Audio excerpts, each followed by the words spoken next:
The third session of the Senate in the second regular session of the 20th Congress is hereby called to order. Senator Juan Miguel Zubiri will lead the chamber in prayer.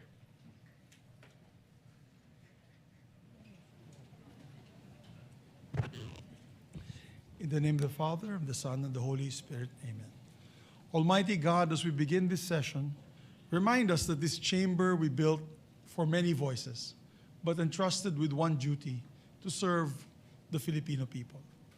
Grant us the spirit of healing and renewed unity, Lord, so that past wounds do not become permanent walls between us.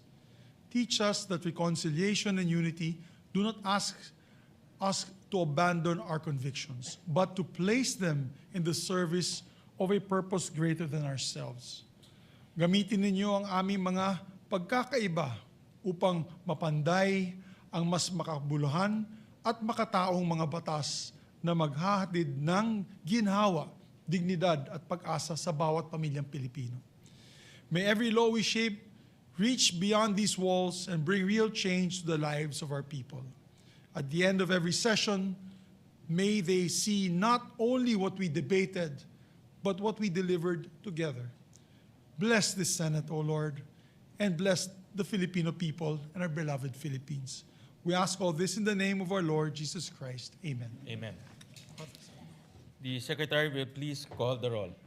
Roll call of members. The Honorable Senator Aquino, Senator Cayetano Alan, Senator Cayetano Pia, Senator De La Rosa, Senator Ejercito, Senator Escudero, Senator Estrada, Senator Go, Senator Ontiveros, Senator Lacson, Senator Lapid, Senator Legarda, Senator Marcoleta, Senator Marcos, Senator Padilla, Senator Pangilinan, Senator Soto III, Senator Tulfo Erwin, Senator Tulfo Rafi, Senator Villanueva, Senator Villar Camille, Senator Villar Mark, Senator Zubiri. Senate President is present. With 20 senators present, the chair declares the presence of a quorum. Majority Leader. Thank you very much, Mr. President. Mr. President, I move that we dispense with the reading of the journal of the second session, Tuesday, July 28, 2026, and consider the same as approved. I so move, Mr. President. Is there any objection? Hearing none, the motion is approved. Thank you very much, Mr. President.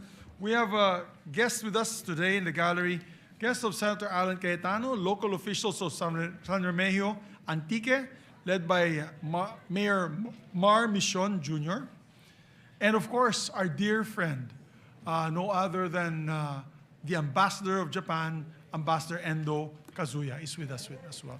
We welcome the guests of Senator Cayetano to the Senate of the Philippines, and of course, we welcome Ambassador Endo to the Senate of the Philippines. To proceed with the important items of the agenda, Mr. President, I'll just move the reference to business a bit later, if with the permission of the body. Mr. President, I move that we consider Senate Resolution Number 502. May I ask the Secretary, Mr. President, to read the title of the measure? Wala pa. Is there any objection? Hearing none, the Secretary is directed to read the title of the resolution.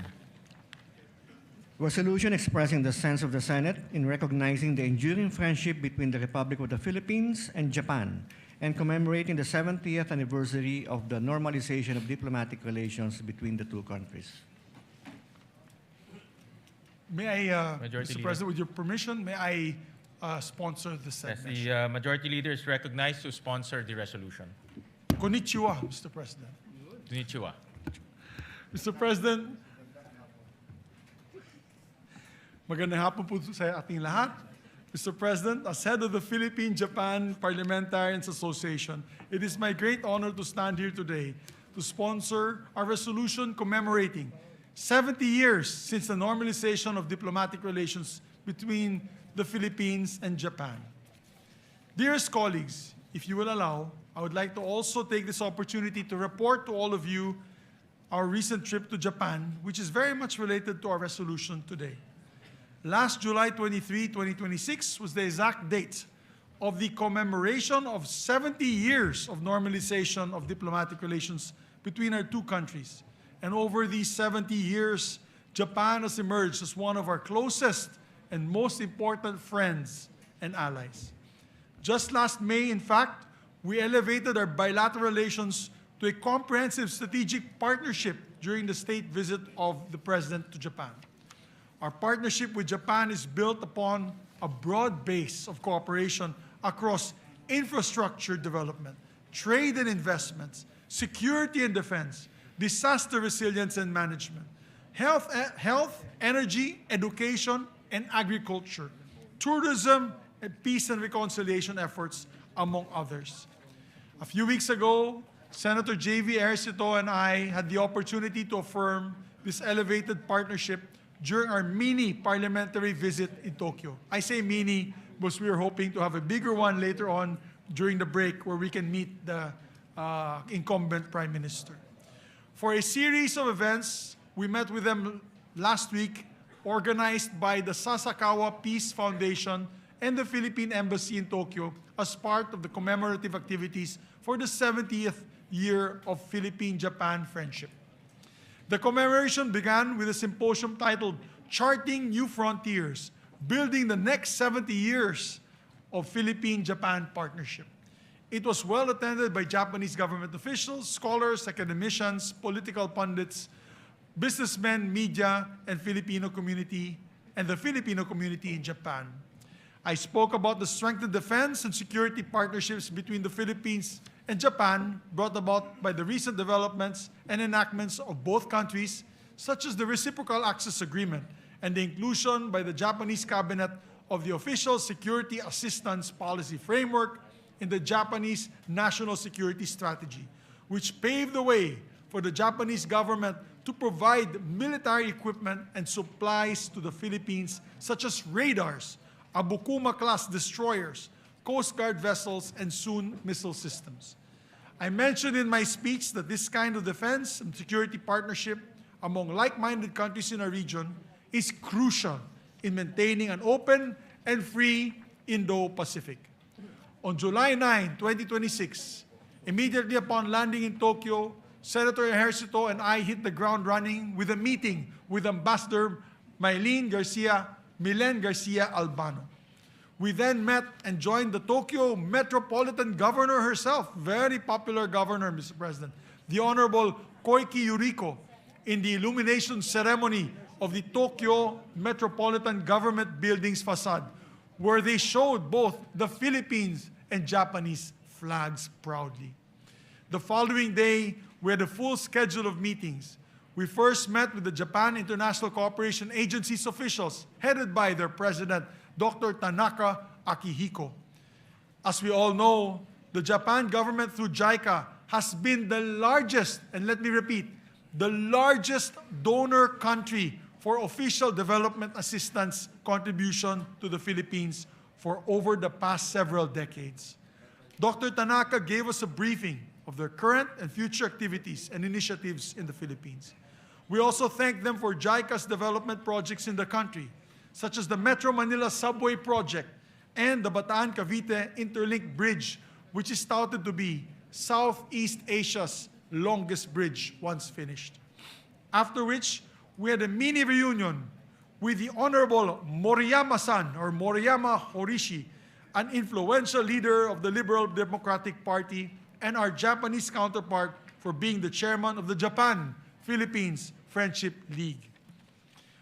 We also met with Dr. Tsunami Atsushi, the president of the Sasakawa Peace Foundation, or SPF, who organized the commemorative events. The SPF is involved in peace and human resource development programs, policy research, and the provision of academic scholarships. We had a casual but productive meeting with our dear friend. Many of you have met him before. No other than the former Japanese Prime Minister Kishida Fumio, who is the special envoy of Japanese Prime Minister Takaishi Sanae and the supreme advisor to the Parliamentary Association of the Asia Zero Emissions Community.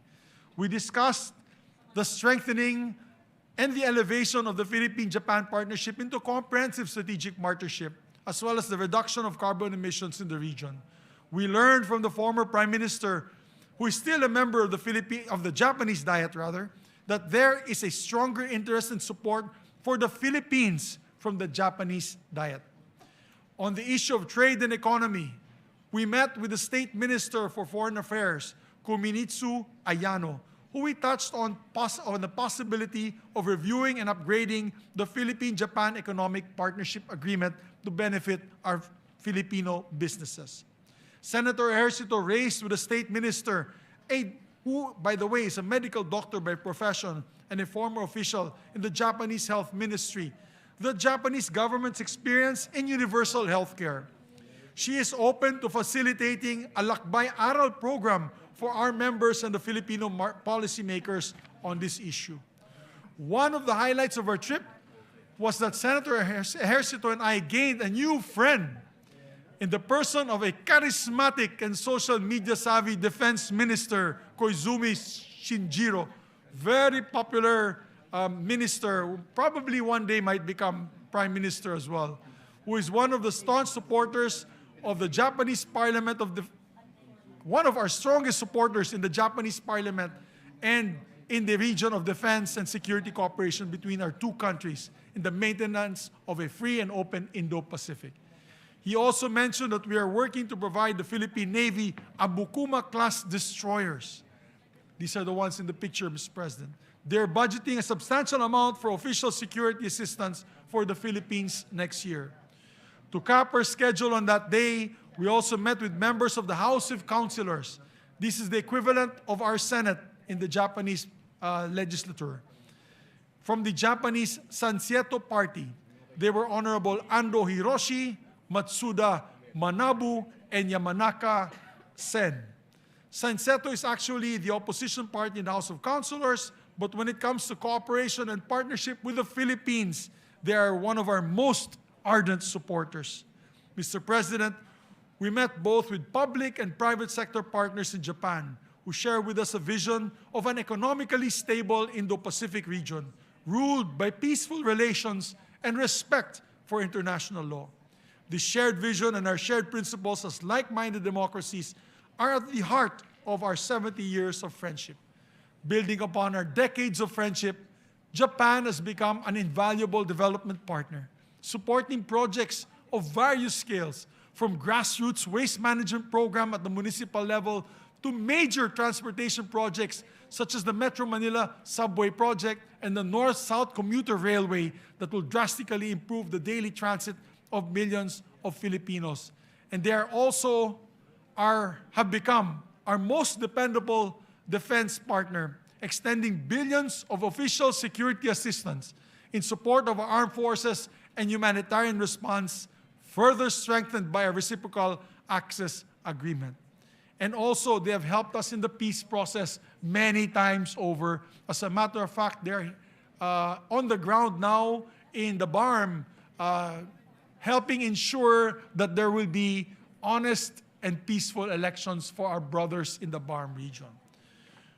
We are deeply grateful for their heightened cooperation on those issues, defense, security, and sovereignty, anchored in our common principles such as like-minded democracies seeking to build genuine peace to make way for genuine progress.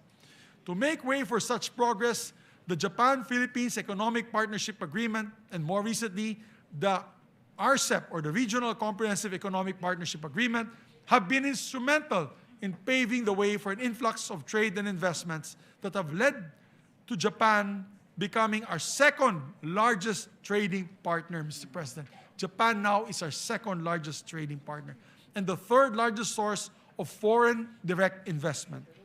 These agreements would not have been secured without the coordination and alignment between our respective executive bodies and parliaments. I'm particularly grateful to the members of the Japan-Philippines Parliamentary League who always advocate for the Philippine cause in their Japanese parliament and government. We do have a voice in the Japanese parliament, Mr. President, and I thank them all for supporting this 70 years of friendship. Through our strong parliamentary ties, we had the honor of inviting Prime Minister Kishida Fumio to address the historic joint session of the Philippine Congress in 2023. It's historic because it was the first time a leader of any the leader of Japan delivered an address before us. In turn, President Marcos also invited to deliver the equally historic address before the National Diet of Japan during his state visit this year. The deep friendship between our countries is proof positive that there is a way forward for those who choose a path of unity and cooperation. Who would have thought, my dear colleagues and my dear friends, the Filipino people, who would have thought, given our very complicated history, that we could have forged a strong friendship that we enjoy today? It is well-earned, it is a well-earned partnership that we have made even stronger by our conscious choice to pursue reconciliation, unity, and cooperation, which we are pursuing even in the Senate today.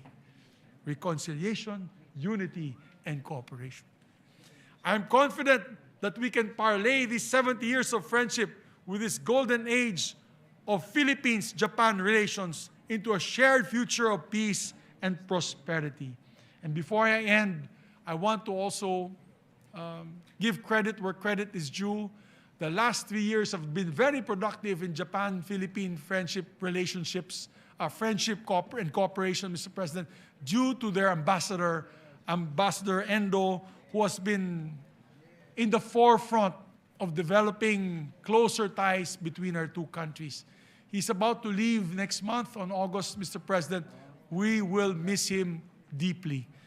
He will be a loss to us, but I'm sure whoever his counterpart will be that come in, we will be able to work with as well. But we will definitely miss Ambassador Endo. So kay Ambassador Endo at sa ating mga kapatid na Hapon, domo arigato gozaimasu. Maraming salamat at mabuhay po ang ating pagkakaibigan. Mabuhay. Salamat po, Mr. President. Arigato gozaimasu, Senator Zubiri. Yes, we recognize Senator Tulfo. Mr. President, I would like to take this chance to extend my heartfelt sympathies and steadfast solidarity to the government of Japan and the people of Kumamoto Prefecture following the 7.1 magnitude earthquake that struck the region yesterday, July 28, 2026.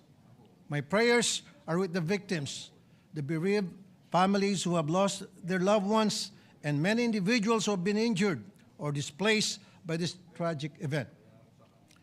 I believe that Japan, particularly Kumamoto, and affected residents will recover and rebuild safely and courageously.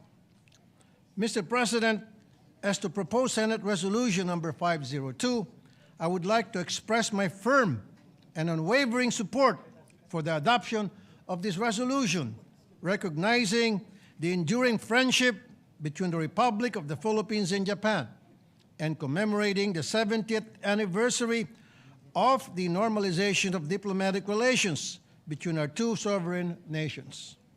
Mr. President, I'm a proud product of this friendship between the Philippines and Japan. As many of you know, I carry the Japanese middle name Teshiba because I'm a third-generation Nekijin, a Filipino-Japanese descent. My beloved mother, the late Caridad Teshiba Tulfo, was born to a Japanese father who came to the Philippines during World War II. According to the Philippine Nikijin Center, only a small number of Nikijin remain in the country today. That being said, I deeply value my family's heritage and the ties with Japan. Beyond our family history, the relationship of Japan and the Philippines is one that is rooted in mutual trust and respect. And 70 years of that is truly a remarkable milestone. Today, Japan is not merely a neighbor, but is one of the Philippines' most trusted strategic partners. Japan remains to be the Philippines' top source of official development assistance, or ODA, funding major infrastructure projects like railways, highways, and disaster relief systems. Japan's assistance to the Philippine Coast Guard to boost our maritime security capabilities is a vital pillar in upholding the rule of law, protecting international sea lanes, and maintaining regional stability. Time and again, Japan has stood by us and consistently shown true friendship, delivering immediate relief assistance, technical expertise, and long-term rebuilding support to our government. Additionally, more than 50,000 Filipinos thrive in Japan as skilled workers, healthcare professionals, engineers, and scholars. We are thankful for Japan's generosity and welcoming our workers to their country. And truth be told, Japan is the top outbound international destination for Filipino travelers in 2026, with nearly 500,000 visitors in the first half of this year alone. Again, Mr. President, I reaffirm our unyielding friendship with Japan. Adopting Senate Resolution number 502 sends a very strong message of the Philippine Senate's appreciation for Japan's friendship over the years. Thank you, Mr. President. Thank you, Senator Tulfo, for that sponsorship speech. We recognize... Thank you, Mr. President. Before we recognize, we have a list. Okay, all right. Yeah, thank Go you. ahead, Majority With the permission Leader. of our colleagues. Next to co-sponsor the measure is Senator Ejercito, after which will be Senator Villanueva, Senator Tulfo, Erwin Tulfo, and Senator Padilla. And after which will be the minority leader as last to co-sponsor or give a manifestation. All right, we recognize the gentleman from San Juan, Senator J.V. Ejercito. Thank you, Mr. President, dear colleagues. Our good friend, Ambassador Endo Kazuya, konnichiwa, good afternoon. On behalf of the Filipinos, it is with profound joy and gratitude to co-sponsor Senate Resolution number 502 that expresses the sense of the Senate in recognizing and celebrating the enduring friendship between the Republic of the Philippines and Japan as we mark the 70th anniversary of the normalization of our bilateral ties. Mr. President, I would like to co-sponsor, of course, and support our main sponsor, our resident samurai in the Senate now, in the Indian samurai, Senator Zubiri. We were just there just last month, recently. It was a very, very productive visit, Mr. President, and we would like to report. The Philippine-Japan relations have stood the test of time and circumstance, from past adversaries belonging to different camps to the closest of partners and allies. Our bond now serves as a firm anchor for stability in the greater Indo-Pacific region. It is only fitting to celebrate this historic landmark in our friendship by elevating our relationship, our ties to a comprehensive strategic partnership as announced by our respective heads of government in Tokyo last May. This will reflect the strength, the depth, and the breadth of our mutual trust and expanding ties. As this August body commemorates 7 decades of formal diplomatic ties initiated by the San Francisco Peace Treaty and the subsequent reparations agreement, let us likewise recognize that our shared affinity is one that is both deep and ancient. Drawing from the accounts of our historians, the shared history of Japan, the Philippines began long before the arrival of Western explorers. As early as 654 AD, the ancient Japanese chronicle Nihon Shoki notes the arrival of shipwrecked voyagers from Tukara in Kyushu Island, whom a group of scholars identify as our Tagalog ancestors. This serves as a touching reminder that the bond between our two nations isn't just of modern conception. It was forged by the tides of history over a millennium ago.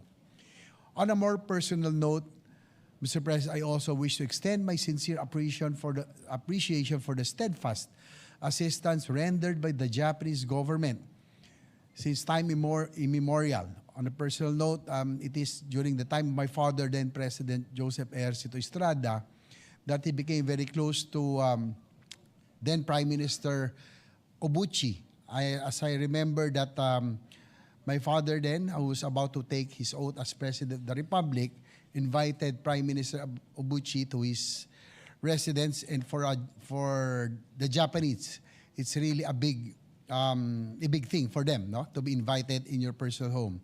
And after that, Japan extended through the ODA, the SCTEX or the Subic-Clark Tarlac Expressway, which began in 1998, and now we are already reaping the benefits of the construction of the SCTEX. So likewise, in 1998, at the height of the Asian financial crisis, Japan once again stood with the Filipino people through the Miyazawa Initiative, nearly $1.5 billion in official development aid to support economic recovery and essential reforms was provided, highlighting the foresight of former Finance Minister Kiichi Miyazawa. Furthermore, Japanese assistance also complemented our efforts to modernize our agriculture. A vital allocation of $3.75 billion pesos served as a cornerstone in funding the advancement of the Agriculture and Fisheries Modernization Act.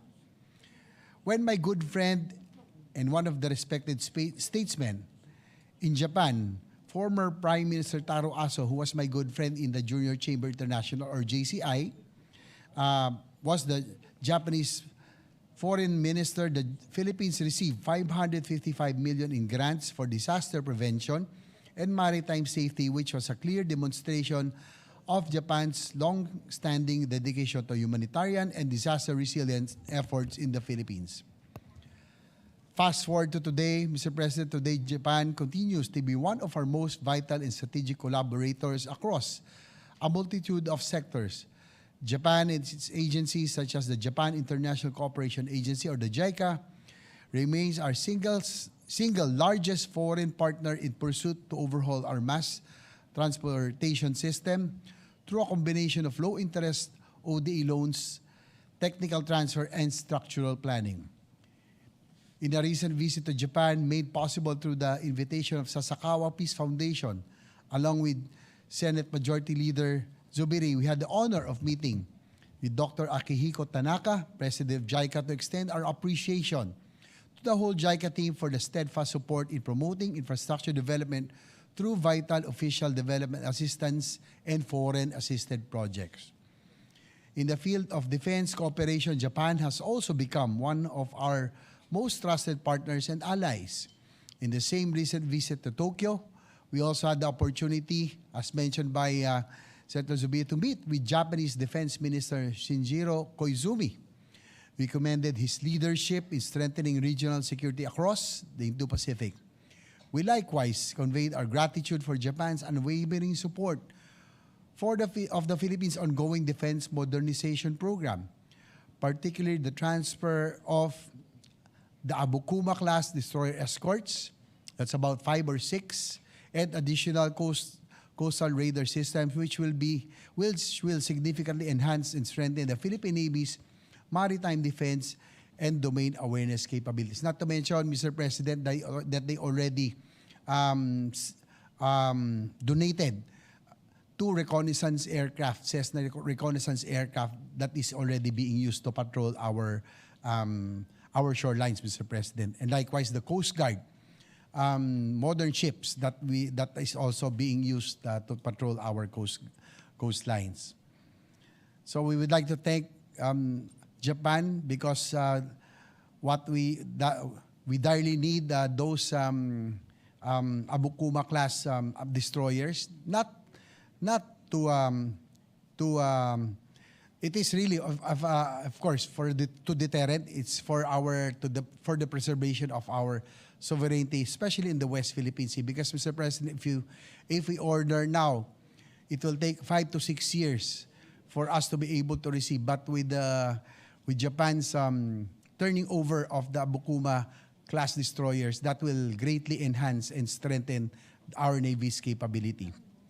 In addition, during our recent visit to the Land of the Rising Sun, we had the honor of meeting Japan's State Minister for Foreign Affairs, Ayano Kunimitsu.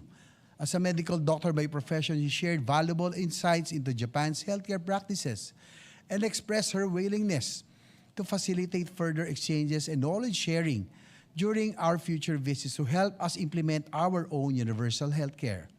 As we elevate our bilateral ties to new heights, we also remember with deep respect that late Prime Minister Shinzo Abe, a true friend of the Filipino people through his visionary leadership, he helps shape a free and open Indo-Pacific and lay the foundation for the enduring strategic partnerships that our two nations enjoy today.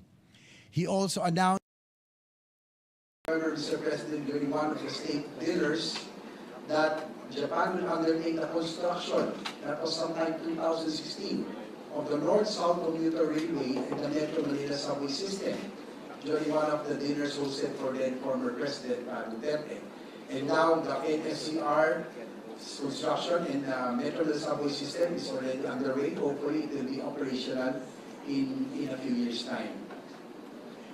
In closing, before I conclude, Mr. President, allow me to share a personal note. I count myself fortunate to have been among the many Filipinos who have benefited from Japan's generous tradition of knowledge sharing and capacity building.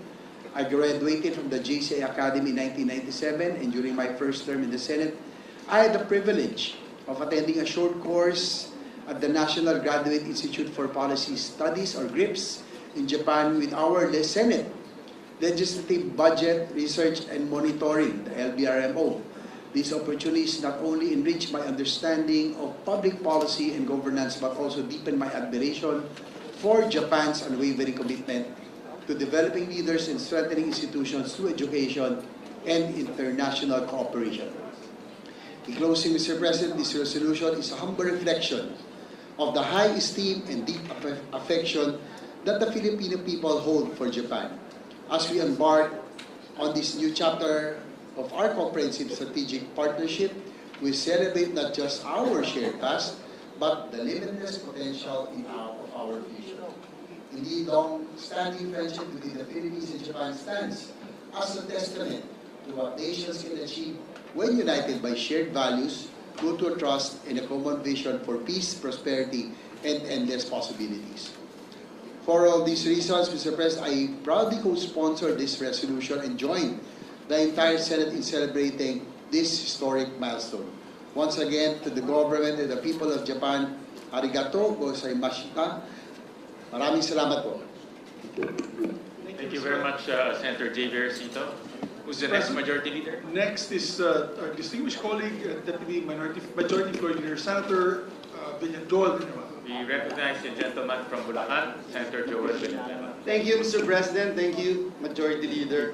Mr. President, distinguished colleagues, milestones invite us not only to look back with gratitude, but also to look ahead with renewed purpose.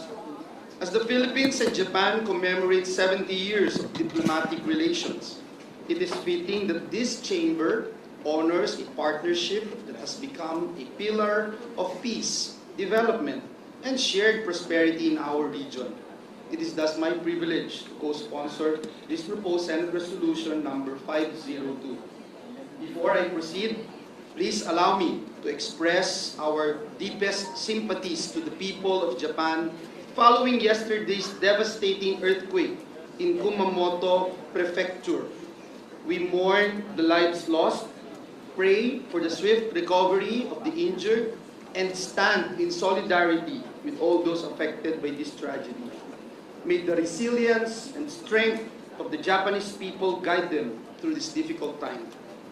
Mr. President, for 7 decades, the Philippines and Japan have built a relationship founded on mutual respect, trust, and a shared commitment to peace and prosperity.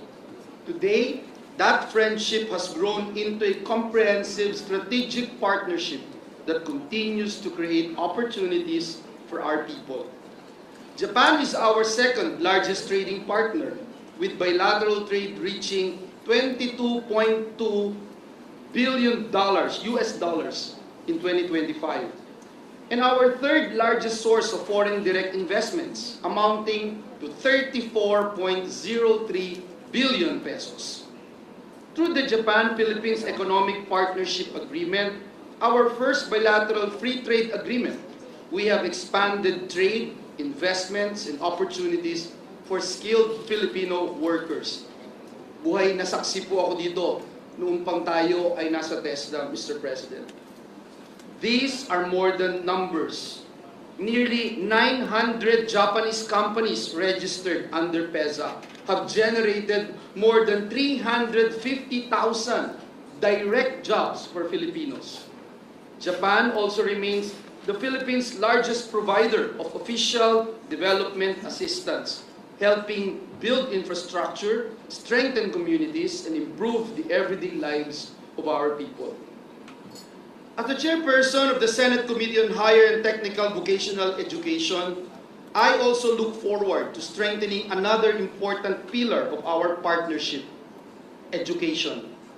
Earlier this year, Mr. President, the Senate conducted a public hearing on the Asia-Pacific Regional Convention on the recognition of qualifications in higher education, or the Tokyo Convention. We look forward to the Philippines' accession to this landmark agreement, which would make us the very first ASEAN member state to join the convention and expand opportunities for Filipino students, graduates, researchers, and professionals across the Asia-Pacific. Indeed, Mr. President, our friendship is likewise strengthened through parliamentary diplomacy. And as mentioned a while ago by our dear colleagues, I also recall, Mr. President, that in April 2023, 11 members of the Philippine Senate, including this representation, and led by our majority leader, the former Senate President, Juan Miguel Zubiri, undertook an official visit to Tokyo, where we met then Prime Minister Fumio Kishida, the leaders of Japan's National Diet, and the members of the Japan-Philippines Parliamentarians Friendship League. That visit, Mr. President, reaffirmed that enduring friendships between nations are built not only by governments but also by sustained dialogue between legislators. As we celebrate this milestone, Mr. President, we honor the people who have made this friendship flourish. From our Ambassador Milen Garcia, from workers and entrepreneurs to students, tourists, and families, Japan has also become a favorite destination for many Filipinos, reflecting the warmth and mutual respect that define our relationship. And before I close, Mr. President, and conclude, please allow this representation to recognize His Excellency, my good friend, Ambassador Endo Kazuya, who will soon conclude his tour of duty in the Philippines. We thank him for his dedicated service and for his invaluable role in further strengthening and enduring friendship and strategic partnership between our two nations. Through his leadership, Mr. President, and through his unwavering commitment, Philippines-Japan relations have reached even greater heights. To Ambassador Endo, domo arigato gozaimasu. Thank you very much for your friendship and service. We wish you continued success and blessings. Mr. President, as we look ahead, may we continue to weave an even stronger future together, one marked by deeper friendship, greater opportunities for our people, and a shared commitment to peace, prosperity, and progress. Maraming salamat, Ginoong Pangulo, and God bless us all. Thank you very much, Senator Joel Villanueva. Thank you very much, Mr. President. Next to co-sponsor the measure, Senator Erwin Tulfo. We recognize the gentleman from the province of Palawan, Senator Erwin Tulfo. Mr. President, esteemed colleagues, Ambassador Endo Kazuya, Sanjini Yokoso Koshi Kadesamashita Kata. I am deeply honored to co-sponsor this resolution to the Senate today. Since establishing formal ties on July 23, 1956, the Philippines and Japan have forged a formidable alliance. The Japanese Prime Minister Sanae Takaichi has recently called as a comprehensive strategic partnership. Japan remains our #1 ODA partner, funding vital infrastructure, disaster mitigation, maritime safety, and peace efforts in our country. On March 16, 2026, His Excellency Endo Kazuya paid a courtesy visit while I was serving as chairman of the Committee on Foreign Relations. During our meeting, we discussed several matters of mutual interest, including the importance of prioritizing the completion of ongoing ODA-funded projects before undertaking new ones. Culturally, our connection is just as strong. Japan has become one of the absolute favorite tourist spots for Filipinos these days. Whether we are chasing cherry blossoms, enjoying the incredible food, or embracing their vibrant culture. To honor this profound friendship and Japan's immense contribution to our nation's progress, this resolution seeks to officially recognize the enduring friendship between the Republic of the Philippines and Japan in their 70th anniversary of the normalization of diplomatic relations between the two countries. To Ambassador Endo and the Japanese people, arigato gozaimasu. Here's to a lasting partnership, endless bowls of authentic ramen, and if I may speak for every Filipino tourist, Mr. Ambassador, hopefully even faster approvals of our multiple entry visas. Thank you, Mr. President.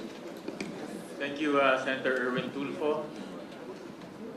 Next, Who's our next co-sponsor, Mr. sponsor? President, is Senator Robin Padilla. We recognize the gentleman from Nueva Ecija and Camarines Norte, Senator Robin Padilla. Maraming salamat po, Ginoong Pangulo, at sa ating pinunong mayurya. Ako po ay tumitindig upang makiisa sa pagko-sponsor ng proposed Senate Resolution number 502 na inihain ng ating mahal na samurai na kasamahan Senator Juan Miguel Zubiri. Mga mahal kong kababayan, napakahalaga po ng relasyon natin sa Japan sapagkat ito po ay punong-puno ng pag-ibig at aksyon. Katunayan, ang ating pong national hero, Jose Rizal, ay nagkaroon po ng napakagandang pag-ibig sa Japan. Ang kanya pong girlfriend, si Seiko Usui, o ang tawag po ay Osei-san. Siya po ay anak ng isang shogun, samurai, at doon po siya nakilala ng ating national hero. Ma'am, pag-aralan mo yan. Dahil ikaw ay estudyante ni Sir Rizal. Yes, ma'am. At doon din po, noong panahon ng Katipunan, ito po ay napakahalaga sapagkat ang unang kumilala sa ating mga revolusyonaryo ay ang Japan. Naisip ko pong basahin sa English ito para maintindihan ni Ambassador. I cannot say this in Japan, but I will say it in English, my brother Ambassador. It was Japan who first recognized the call of our founding fathers for freedom. It was Japan who gave the utmost importance to the Katipunan. In the book of Katipunan, or the rise and fall of the Filipino commune, Francis St. Clair wrote that in May 1896, Supremo Andres Bonifacio met with Japanese Admiral Kamimura aboard the Japanese cruise Congo. The result of that meeting was the sale of firearms and ammunition to the revolutionaries. Series of deliveries were made until the Japanese authorities learned of the matter and sank the Japanese ship Nonobiki Maru. Mga mahal kong kababayan, pati po noong World War II, si General Emilio Aguinaldo, ang dati po nating Pangulo, kasama po si General Artemio Ricarte, ang father of the Philippine Army, ay tumanggi po na manumpa sa mga Amerikano at ang kanila pong mga kasama ay ang ating mga kaibigang Hapones na tumulong po sa atin noong panahon ng Revolusyon. Noon naman pong 1996, nung ako po ay nakakulong sa Bilibid, Ginoong Pangulo, ang Number one pong tumulong sa mga bilanggo ay ang mga Hapon din. Nung nabalitaan po nila na walang halfway house, na wala pong mapuntahan ang mga bilanggo pagkatapos po nilang lumaya, wala po silang mapuntahan. Ang iba po kasi dyan ay nakukulong na ng 30 taon, wala na silang pamilya, wala na silang mauwian. Nagtayo po ang Japan ng halfway house para sa mga bilanggo na ito. Hindi po natin yan makakalimutan dahil kasama po tayo sa ribbon cutting na ito. At mga mahal kong kababayan, sa isang mundong patuloy na nahaharap sa digmaan, hidwaan at hindi pagkakaunawaan, ang 70 taong pagkakaibigan ng Pilipinas at Japan ay nagpapaalala sa atin na may ibang landas na maaaring tahakin. Ang landas ng dialogo, pagkakaisa at kapayapaan. Masasabi po natin lagpas 100 taon o 200 taon ang ating relasyon sa Japan. Maaring maging 300 taon pa. Kaya naman po, buong puso kong sinusuportahan ang proposed Senate Resolution number 502. Hindi ko man po masabi pa sa salitang Hapon o sa English, alam ko pong naiintindihan ng ating mahal na kapatid na ambasador. Maraming salamat po.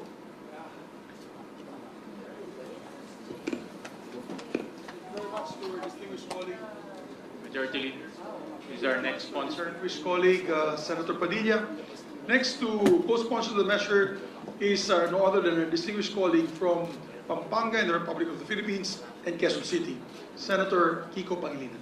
We recognize the gentleman from Pampanga, Senator Kiko Pangilinan. Thank you very much, Mr. President, Majority Leader. Allow this representation to share its full support, manifest its full support by way of this co-sponsorship speech for proposed resolution number 502, expressing the sense of the Senate in recognizing the enduring friendship between the Republic of the Philippines and Japan and commemorating the 70th anniversary of the normalization of diplomatic relations between the two countries. The truth, Mr. President, and I share the earlier manifestations of Senator Rafi Tulfo as well as Senator Erwin Tulfo, that the strong relations between Japan and the Philippines dates more than 70 years. Like Senators Rafi and Senator Erwin, this representation is a fourth generation Nikkei Jin in my mother's side. My great-grandmother was Haruhi Baba Murakami from Nagasaki, who married, actually, an American soldier, Rosser Miller Denison from Galveston, Texas, and they settled in Davao City during the American colonial rule. In the Kalinan and Matina districts of Davao City, where they had a abaca plantation called Southern Cross. And it was also during the American colonial rule that in Davao City, as I understand, up to 20% of the population of Davao City were Japanese immigrants, which explains why my great-grandmother was settled there. But more than the personal, Mr. President, is the long-standing trade, economic, political engagements between our country and Japan in the last 70 years, and even before that. Japan is, at some point, was the #1 official development aid allocations for the country, Mr. President, together with, until today. Oh, that is correct. Thank you for that clarification. Today, they are the largest contributors to the ODA for the country. And in the current geopolitical tensions, Mr. President, it is always good to have allies. I remember when I was in the elementary in LaSalle Green Hills, uso na ang bullying noon. There were bullies. But because I had an older brother who was 2 years ahead of me in LaSalle Green Hills, I wasn't bullied. So in the current context of international bullying, we must have older, stronger, more robust older brothers. And Japan would be one of them. And it is critical for us to continue to strengthen our relations with Japan and other countries, not just in the region, with the EU, with the Australia and New Zealand, Mr. President. We'd also like to take this opportunity to thank Japan for being part of the 14 nations that affirmed and recognized the arbitral ruling in its 10th anniversary. This, Mr. President, is a clear indication of their support for our sovereignty and our exclusive economic zone preservation and upholding our rights to our exclusive economic zone.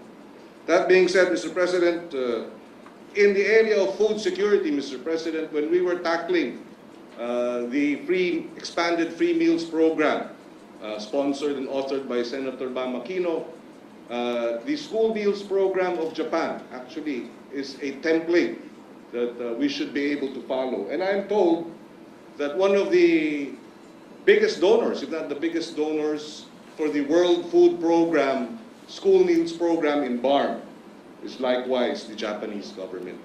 And the BARM experience of the World Food Program was likewise part of the deliberations in the committee hearings of the Committee on Education. And we thank Japan and the government, their government, for supporting our school meals program in the BARM. And we hope to expand that to other parts of the country. With that, Mr. President, we thank the good ambassador, Ambassador Endo, and of course the Japanese government. We wish him bon voyage, and we look forward to drinking sake with him in Tokyo after August, Mr. President. Thank you very much, Mr. President. I hope you invite me, Senator Pangilinan, to that sake celebration. Majority Leader, who's our next sponsor? We will definitely invite you, Mr. Senate President. You might be able to find a Japanese lady. The help of our good ambassador, maybe. Yes, Mr. President, next to co-sponsor the measures are distinguished colleague from Taguig and Pateros, no other than our distinguished colleague, Senator Pia Cayetano. We recognize the gentle lady from Taguig, Senator Pia Cayetano.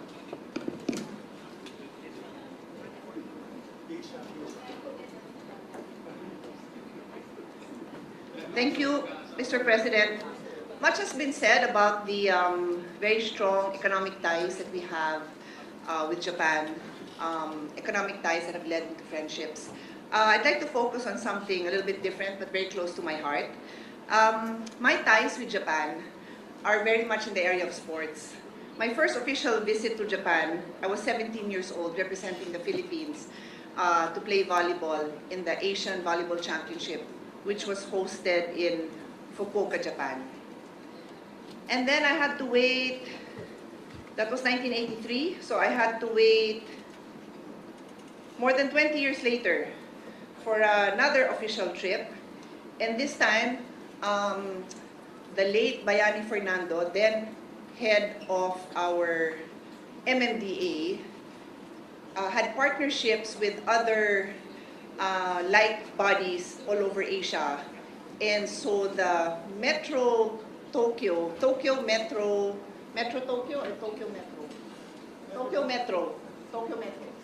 Metro Authority always invited their counterparts to watch the Tokyo Marathon.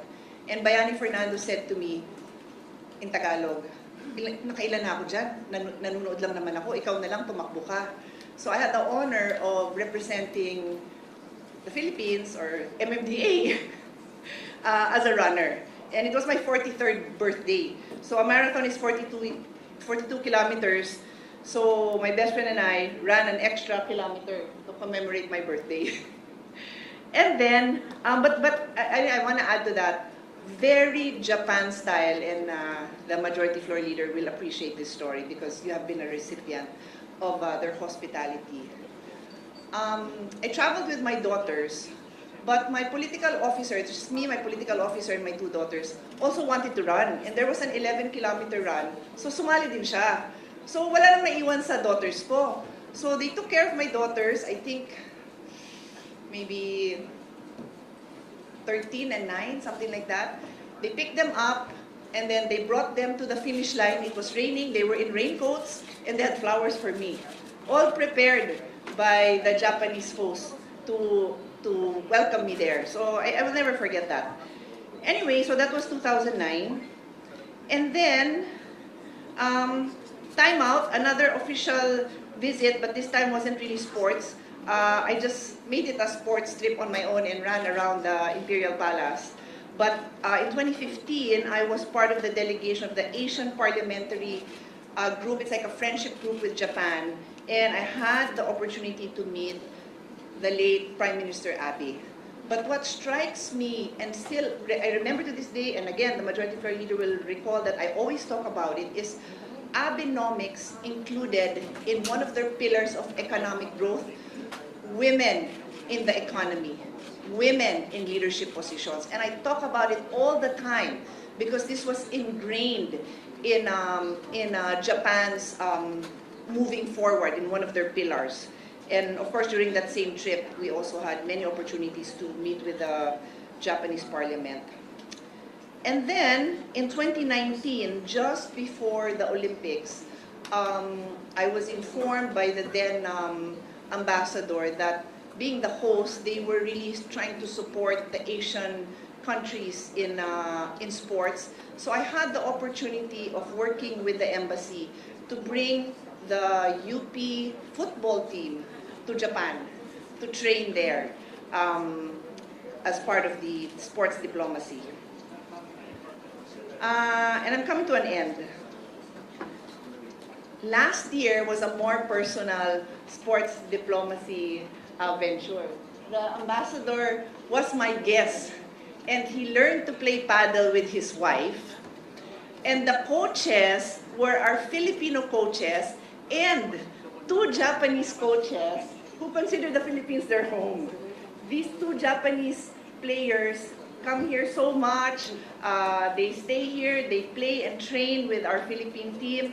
And so we invited the ambassador, his wife, and the embassy staff to learn about paddle with our coaches and the Japanese coaches. And we continue to play and train with these Japanese players. In fact, last week, we had an international paddle tournament, and our Philippine women's team were up against a Japanese and a Spanish, and they lost in the third set to Japanese Kotomi Ozawa and Spanish Eli Nogueras. But these girls are really strong, and they really compete against each other and try to see who will come out better the next time. They really are, how do I say it, friendly competitors. And so, Mr. President, this is just my personal take on the strong friendships I and the people around me have developed with Japan. I'll end on a not so personal note, but very close to our heart. So many athletes, so many Filipino athletes train in Japan. Softball, football, hinuhuli ko nga yun, ang lakas bumulong ng mga nandito eh. Because, anyway, what did I say? Football, softball, baseball, I'm sure the martial arts also. And then I was going to say basketball. Of course, our Olympian Carlos Yulo had a lot of his training in Japan. And now also his brother, Eldrew, also trains in Japan. So on that note, I only have one last manifestation. The majority floor leader did not invite me to his last trip, kaya mukha silang kawawa ni Senator JB. Dalawa lang sila dun sa lahat ng pictures. Kulang ng gender representation, but I'm sure you still did a great job. Thank you, and to many, many more years of friendship with Japan. Thank you. Thank you, Senator Pia, for that Thank you, my dear. Mr. President, to be sponsorship honest, speech. the best walking trips I've had with Senator Pia was our trip to Japan. Yes, I was there, Majority Yes, Leader. we were doing 10,000 steps together, walking around the areas where we were billeted at. And I promise and I commit to everyone that we will invite them again as your chairman of the Philippine-Japan Friendship Association. We're trying to set up a meeting, Mr. President, with the current Japanese Prime Minister. That one, we'd like to invite everyone. And you now being both sides. honored with the Cordon of the Rising Sun. Yes, I was, So I'm sure you last will be November, sir, Mr. correct. President, I was given that distinction, being given an award, the Grand Cordon, Order of the Rising Sun. Mr. President. So Thank I'm you. sure that you will be given special attention in arranging a potential meeting with high-level government officials. As long as you're there, Mr. Senate President, Definitely. I'm sure we can meet the Prime Minister. Kung ako lang, baka Kishida lang po. Mr. Kishida is a dear friend of ours, by the way. Mr. President, we still have 4 members who would like to deliver co-sponsorship speeches. As I said earlier, this is a very popular resolution because Japan really is very close to our heart. I think each and every one of us can say that Japan truly is the best friend of the Philippines in this region. Mr. President, next to deliver his co-sponsorship speech is no other than our distinguished colleague from Davao and Batangas, Senator Christopher Bongo. We recognize a gentleman from Davao City, Senator Bongo. Mr. President, I rise to express my support for the proposed Senate Resolution number 502, recognizing the enduring friendship between the Republic of the Philippines and Japan and commemorating the 70th anniversary of normalization of diplomatic relations between our two nations. We also acknowledge and thank the presence of Japanese Ambassador Endo Kasuya, sir. We also thank our Majority Floor Leader, the Soki of Japan, Senator Mig Subiri, who is an advocate of Philippine-Japan relations. On 23 July 1956, the Philippines and Japan signed the reparations agreement, making the Philippines the first Southeast Asian country to conclude a post-war reparations agreement with Japan. More importantly, this historic agreement paved the way for the normalization of diplomatic relations and became a model for Japan's post-war reconciliation with other countries in Asia. Mr. President, ties between our two nations extend far beyond 7 decades of formal diplomacy. Long before the establishment of official diplomatic relations, Filipinos and Japanese were already connected through trade, migration, and cultural exchange. As early as 1903, Japanese migrants began settling in Davao to work in the thriving abaca industry. By the 1930s, Davao had became the home to an estimated 20,000 Japanese migrants, making it one of the largest Japanese communities in Southeast Asia before the Second World War. Ang dami pong mga Filipino-Japanese ngayon at meron pong eskwelahan doon. Ito po yung Nikkei Jinkai na marami pong nag-aaral ng mga Filipino-Japanese. In fact, then Davao City Mayor Rodrigo Duterte initiated to build a monument in Mintal to pay his sincere respect for the Japanese migrants who have migrated in Davao. In fact, former Japanese Prime Minister Shinzo Abe, the late Prime Minister Shinzo Abe, visited Davao City in 2017, highlighting Japan's commitment to deepening its partnership with the Philippines. Yan po mismo yung pinuntahan niya, yung mismong bahay, yan yung nilalagyan ng kulambo. Pumasok po mismo si former Prime Minister Shinzo Abe dyan sa kwartong yan. Sumilip pa sila. From a history marked by conflict, the Philippines and Japan have built a partnership founded on reconciliation, mutual respect, and shared prosperity. Today, Japan remains one of the Philippines' most trusted development partners, and among our largest providers of official development assistance. Napakalaki po ng tulong ng Japan sa Davao, sa Mindanao, through JICA.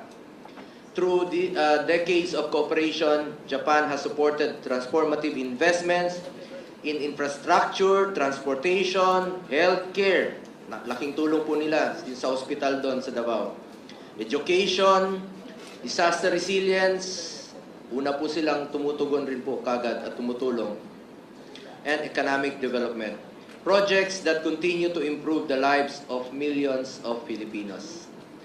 One tangible example of this partnership is the EDSA Ayala Underpass, inaugurated in 2005, which continues to ease traffic and enhance mobility for thousands of commuters each day. More than a piece of infrastructure, it stands as a lasting symbol of the friendship and cooperation between our two countries. Our partnership continues to shape the future through landmark projects such as the Metro Manila Subway, the country's first underground railway system, which will provide Filipinos with a faster, safer, and more efficient mode of transportation. Likewise, the North-South Commuter Railway will connect Central Luzon, Metro Manila, Calabarzon, significantly reducing travel time between Clark, Pampanga, Calamba, Laguna, while strengthening regional connectivity and economic growth. Together, these transformative projects will form the backbone of a modern, integrated mass transit network that will benefit generations of Filipinos. Much of this enduring partnership has been made possible through the steadfast support of the Japan International Cooperation Agency or JICA. Malaking tulong po itong JICA. Tagal na po, siguro 20 years ago, narinig ko na po ito at parati rin po silang tumutulong, not only in Davao but sa buong Mindanao, whose contributions have helped advance Philippines' infrastructure and development goals. Mr. President, as we commemorate this milestone, we celebrate not only 70 years of diplomatic relations, but also a remarkable journey from reconciliation after the Second World War to one of the strongest and most enduring strategic partnerships in the Indo-Pacific. It is a relationship built on trust, strengthened by shared values, and sustained by our common aspiration for peace, stability, and inclusive development. For these reasons, Mr. President, I respectfully express my wholehearted support for the adoption of proposed Senate Resolution number 502. At Your Excellency, maraming salamat po. Thank you very much. Thank you, Mr. President. Thank you very much, Senator Bongo. Thank you very much, Mr. President. Next to co-sponsor the measures, resident diplomat herself, no other than Senator Lauren Ligar. We recognize the gentle lady from Malabon and Panay Island. Thank you Senator very much, Lauren Ligarda. Mr. President. Dear colleagues, I rise to co-sponsor the resolution recognizing and commemorating 70 years of friendship between the Philippines and Japan. The measure before us records the milestones of that partnership. I wish to speak to what those milestones mean in the lives of our people and to a friendship I've been privileged to witness up close. Consider the human ledger of this friendship. It is written in the lives of the hundreds of thousands of Filipinos who have found opportunities in Japan, and in the Japanese families who continue to choose the Philippines as a place to visit, invest, and build partnerships. It is seen in the harvest of our banana growers in Mindanao, for whom Japan remains a trusted market, sustaining livelihoods and entire communities. This friendship also helped build the Philippines itself. As our largest development partner, Japan has stood with us in constructing transformative infrastructure, from the Metro Manila Subway to the rehabilitation of our railways, while strengthening our capacity to prepare for disasters and safeguard our maritime domain. every railway completed, every community made safer, every opportunity created is a reminder that this partnership improves the everyday lives of our people. Over the years, I've had the privilege of witnessing this friendship through parliamentary exchanges and international cooperation. I was honored to sponsor the Senate's concurrence in the Philippines-Japan Agreement on Technical Cooperation way back in 2011, when I was chair of the Committee on Foreign Relations, and to work alongside our counterparts through the Japan-Philippines Parliamentary Friendship League in strengthening dialogue between our legislatures. Allow me to recognize His Excellency Endo Kazuya, Ambassador of Japan to the Philippines, whose tireless work has helped deepen the strategic partnership and friendship between our countries. I also had the opportunity to represent the Philippines at the 2015 United Nations World Conference on Disaster Risk Reduction in Sendai, Japan, where I co-chaired the dialogue with then Minister Sanae Takaichi. It is heartening to see Minister Takaichi now serving as Prime Minister of Japan. I was just looking at my photos with a young senator, with then younger minister, and she's now the Prime Minister. I'll post it on Facebook. I wish they could post it here. Sure, so we can all see it? Yes, we were both co-anchoring or a dialogue on disaster risk reduction and climate change. There we are. Yes, there we are. In 2015. Yes. A much younger senator and a younger prime minister who was then minister. And I'm confident that under her leadership, the enduring friendship between our two nations will continue to flourish. I think with more pictures. Yes. And one of the memorable experiences in my engagement with Japan as well was representing the Philippines. I hope you had photos, but you're not ready to flash it. At the World Assembly for Women in Tokyo, where I joined women leaders from across the globe in advancing inclusive development. And this was upon the invitation of then Prime Minister Shinzo Abe. And he actually sat in the conference and gave very hearty exchanges. He and his wife joined the conference and was not just staying on stage. And when they came to the Philippines in November 2015, I remember Akie Abe, his wife, calling and asking to see me because she had a pasalubong.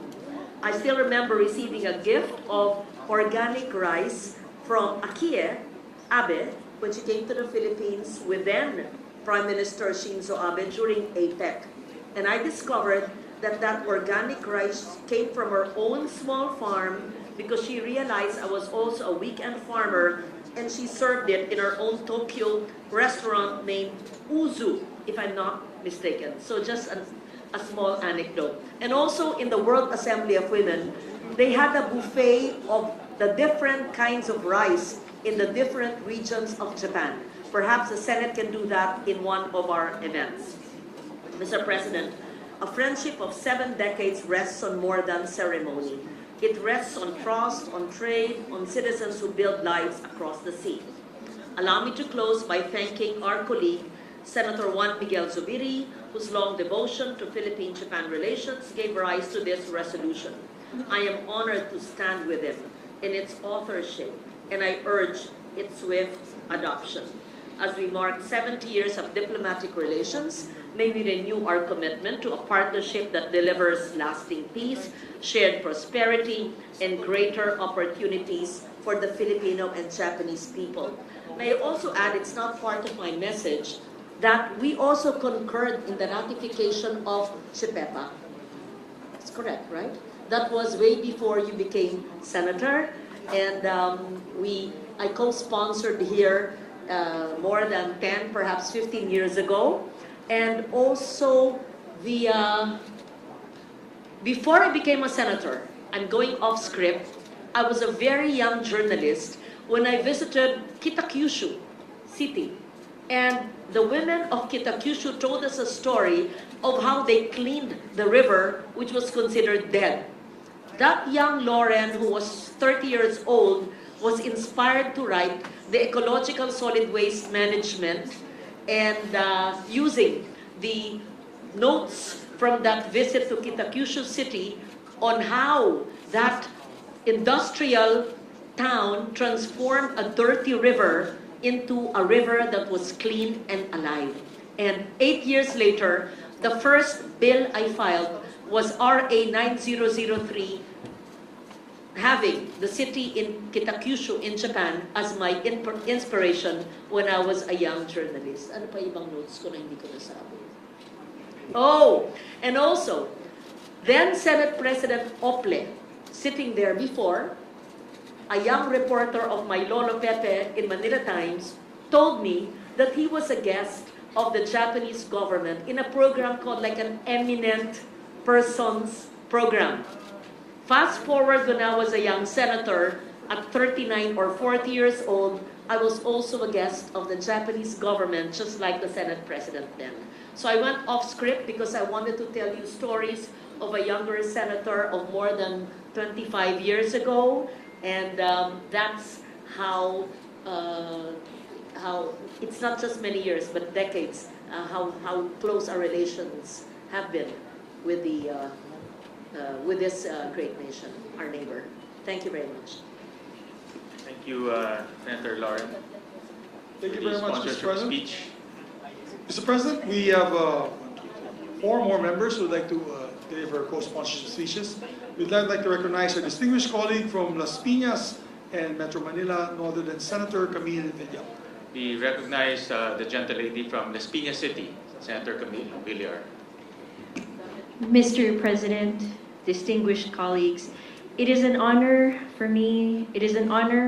and privilege for me to rise to co-sponsor this resolution, expressing the sense of the Senate in recognizing the enduring friendship between the Republic of the Philippines and Japan and commemorating the 70th anniversary of the normalization of diplomatic relations between our two countries. 70 years ago, the Philippines and Japan formally normalized their diplomatic relations.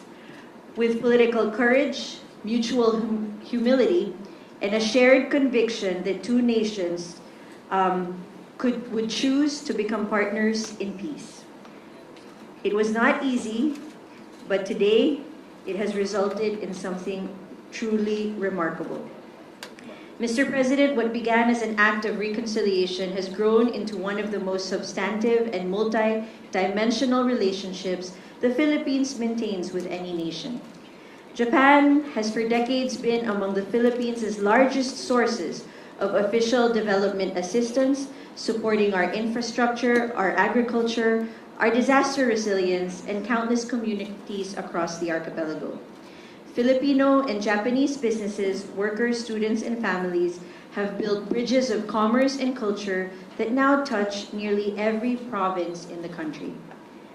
This relationship has genuinely served the Filipino people.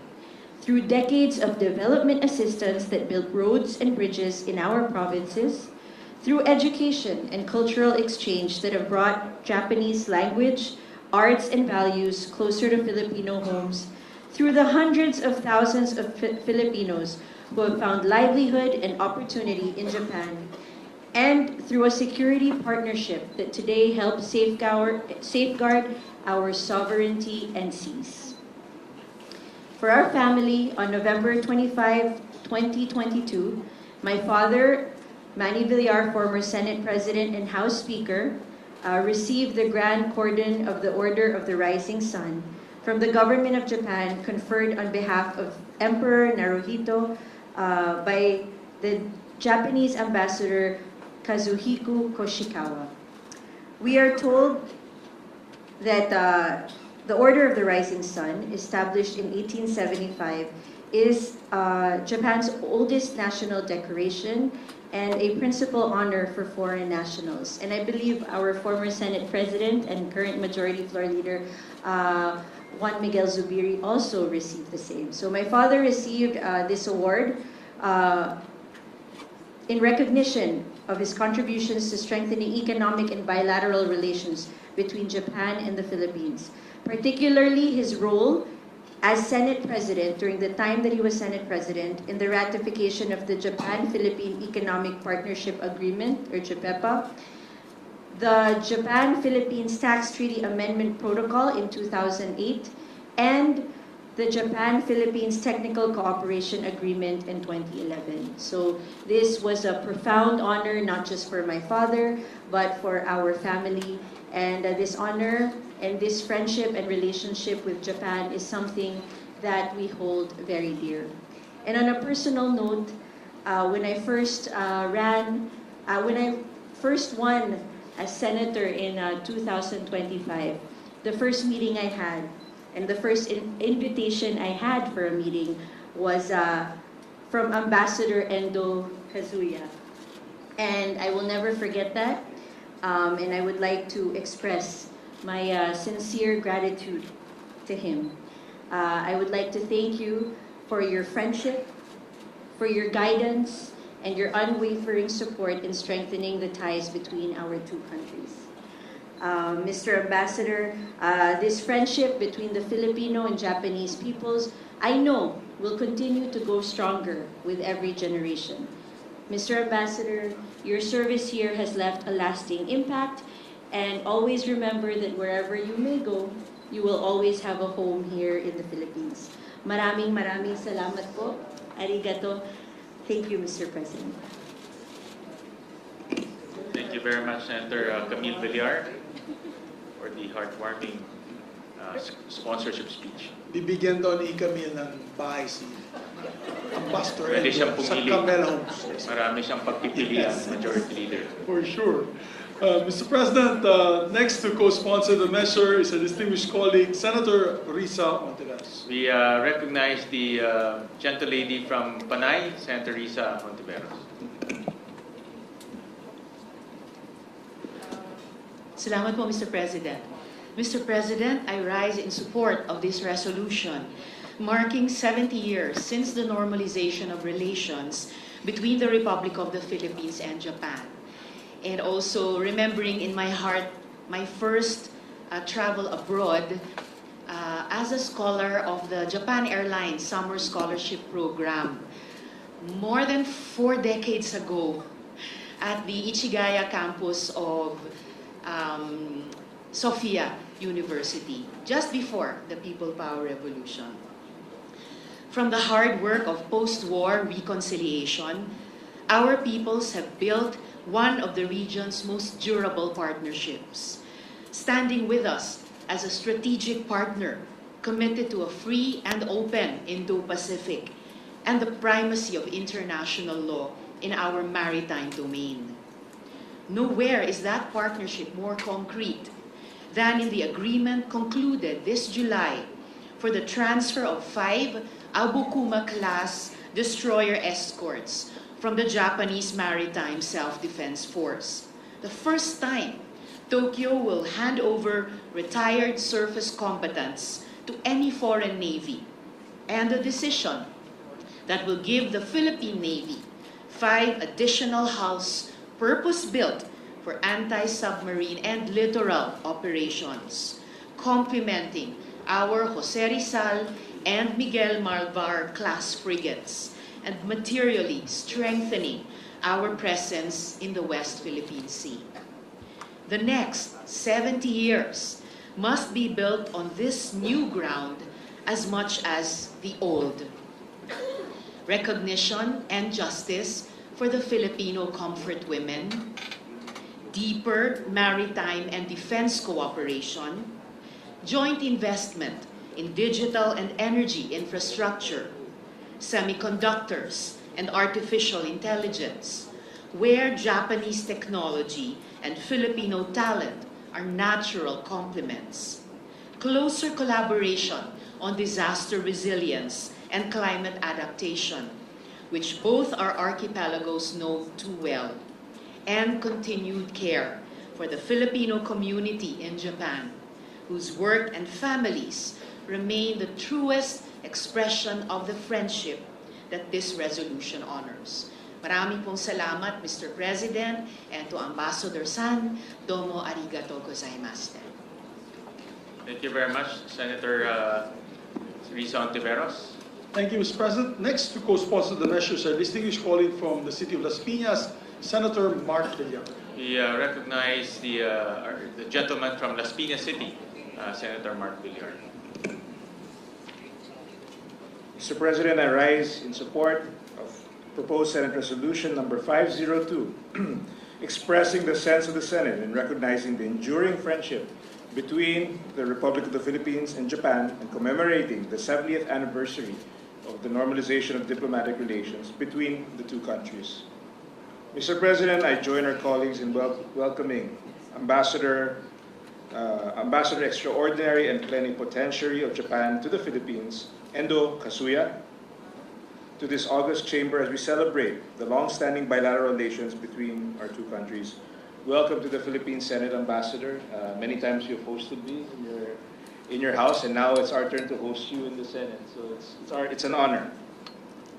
Diplomatic relations between Japan and the Philippines were normalized after the enactment of the San Francisco Peace Treaty and the Reparations Agreement on July 23, 1956.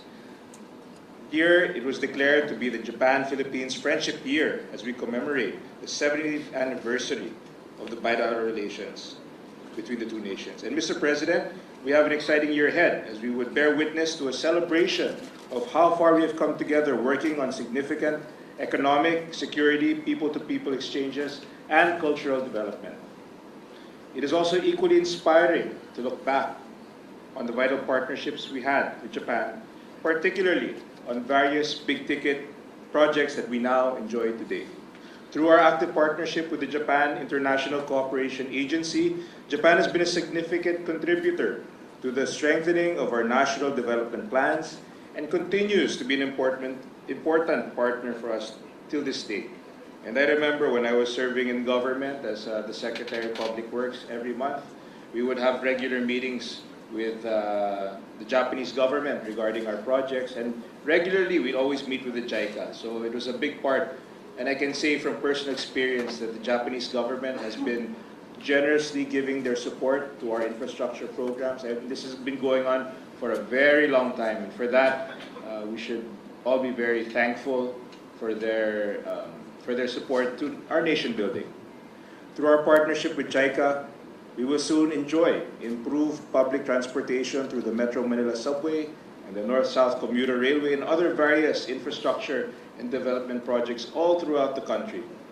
Mr. President, beyond infrastructure and economic development projects, security cooperation has also reached unprecedented milestones for Japan and the Philippines.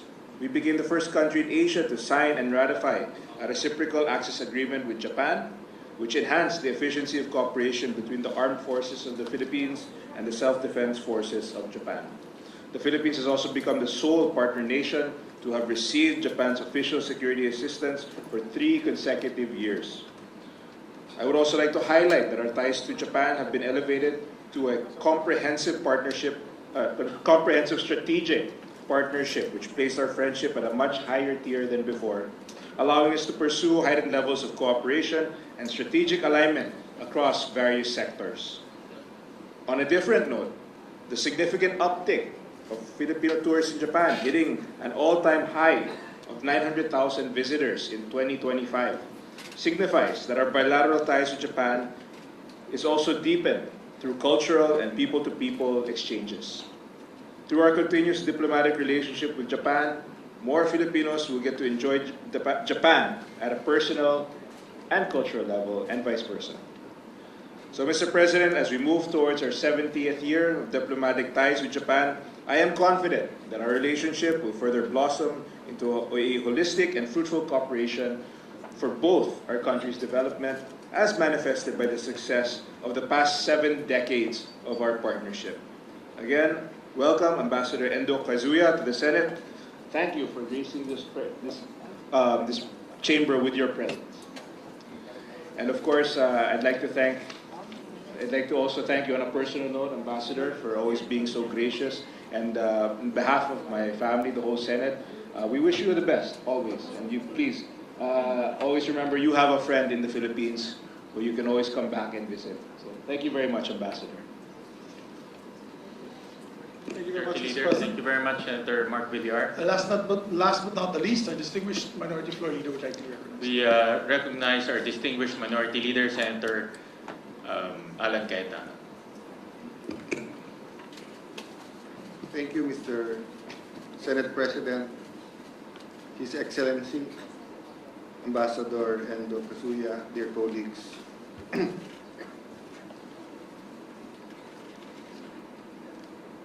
Proverbs 11:14 tells us, "For lack of guidance, a nation falls, but victory is won through many advisors." It is phenomenal how Japan rose from the ashes and the destruction of World War II. But it's equally phenomenal how Japan built its relations with its neighbors and its status or reputation among the countries in the world in such a short period of time. And while being a little bit sensitive, but being bold, Japan still has issues now and then with Korea and China when it comes to World War II. So it is also phenomenal how in such a short period of time, Filipinos and Japanese, or the Philippines and Japan, went from bitter enemies to people doing business together, through two preferred partners, and now enjoying a true brotherhood or sisterhood. So I remember, Your Excellency, that during the time of President Duterte, there are a couple of times that we were in Japan, and whether it was with the media or with businessmen, I would tell them very frankly that people my age and a little bit older, our grandparents, if you mention Japanese, they will really get mad. Because the horrors of World War II was still there, no? The cruelty suffered, the animosity, etc. Then when my dad was a, not young lawyer, but gitna na ng career niya, siguro 80s, di ba? 80s, mid-80s going to the 90s. You know, whether it's law firms, whether it's hotels, whether it's mining, transportation, preferred partners were the Japanese. Even in tourism, di ba? Whether you talk about Cebu, you talk about areas in Mindanao, Baguio, whether we had an official campaign or not, we really wanted to attract Japanese tourists. And during this time, slowly but surely, our development assistants and working with JBIC, JICA, their consultants, the studies that they graciously provided, was it the LRT or was it yung mga nauna natin mga trains, diba, and everything sa airport. So we woke up one day where you have this intimate relationship. Then you wake up also with real life disputes in the West Philippine Sea, and of course Japan and China also have a dispute. And then you wake up 2022 where no one said that there will really be a conflict or of that magnitude between Ukraine and Russia. Then it's happening. And then everyone says the Middle East is volatile, but suddenly Iran, Israel, US, and then the rest of the world is suffering. No? So my point, Mr. President, is the phenomenal rise of Japan and its people also presents so much opportunities. That's why I like that verse, because nations need guides. And sometimes you need an outside guide. And the Japanese and the Japanese people, the Japanese businessmen, you know, can be not only a partner, but a wise counselor and guide to the Philippines. And also us in certain issues. For example, migration is now and then an issue in Japan, and of course we have more than 10 million Filipinos abroad, and Japan has hosted many Filipinos. Sensitively, we were saying, because one of the problems, of course, of Japan is the birth rate. That's why di ba yung population of Japan, and we were saying, because usually Japanese couples only want one child. But when a Japanese and a Filipino gets together, whether the man is Filipino or the woman is Filipino, they don't only want to have one child. They want to have at least 2 or 3. So we were saying that even in that aspect, we can share some expertise in a bigger family. Unfortunately, this year, very steep din ang pagbaksak, di ba, ng ating birth rate, no? Having said that, Mr. President, we're here to honor the ambassador because in such a short period of time, he has done so much. So I think we're unanimous, Your Excellency, in saying thank you. I know it's for your country to say that you did a great job, but at least for Filipinos, we know that you did a great job. But we're also here to say that culture matters. When you go to Japan, and unfortunately you leave your bag or your wallet somewhere, go back, it's there, and it's there. I mean, don't even have to go to the lost and found, no one will get it, diba?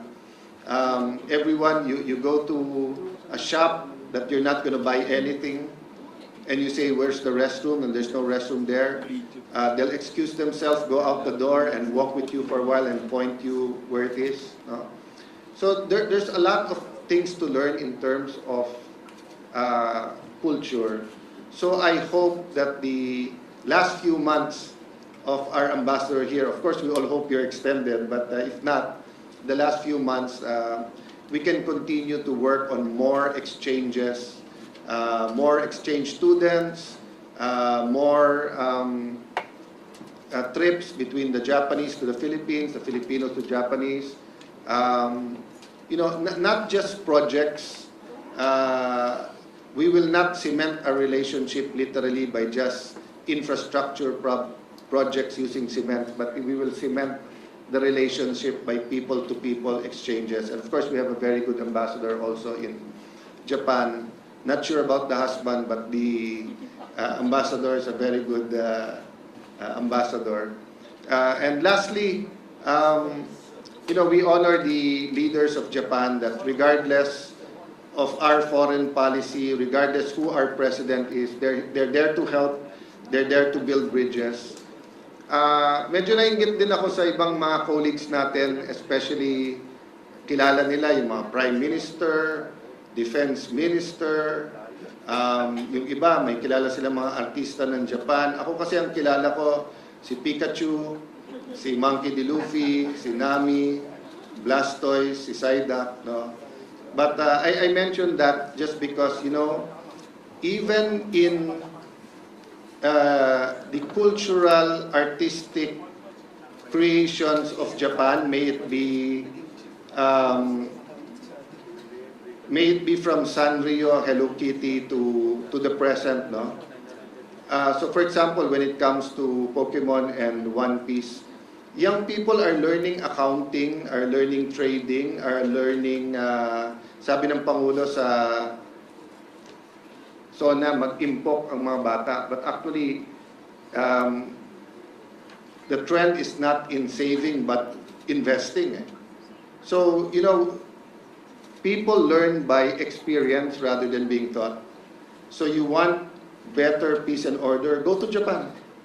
Their tourist police or even their policies. In Japan, if you bump into a woman and you accidentally touch the sensitive parts, whatever, sa presinto ka na magpapaliwanag. You have to go. There's no excuses. That's why people are so careful. You see, it's so clean, but no one's going there telling you, pick that up and etc. So I just wanted to emphasize that more exposure, more trips, more people-to-people would really benefit, I think, both countries. So thank you, Majority Leader, for sponsoring this. 70 years, we should have a countdown to 75 is diamond, right? 75. Gold ang ang 50. I think diamond ang 75. We should not wait till 74th year to have a countdown to the diamond. We should have a 5-year plan of how the Philippines and Japan and maybe an interparliamentary 5-year countdown to the diamond year of our relationship with Japan. Thank you, Senate President, and magandang hapon. Thank you, distinguished Minority Leader. And just to say a few words, Majority Leader, well, 70 years of friendship is indeed a milestone. And Japan has been a very important development partner of the Philippines. Almost half of our ODAs come from JICA, from Japan. And to date, close to about $14 billion have been invested here in the Philippines. Our first subway will be built by Japan. Our first commuter rail, north to south, will be built by Japan. And that will bring immense development to our countryside. So once again, Ambassador Endo, we bid you farewell. Maraming salamat. Thank you very much for your service, and please continue to, like what our Minority Leader said, forge and cement ties between two nations. Maraming salamat. Mr. President, just in line with what our Minority Floor Leader had said, I'd just like to share this with everyone. This Monday,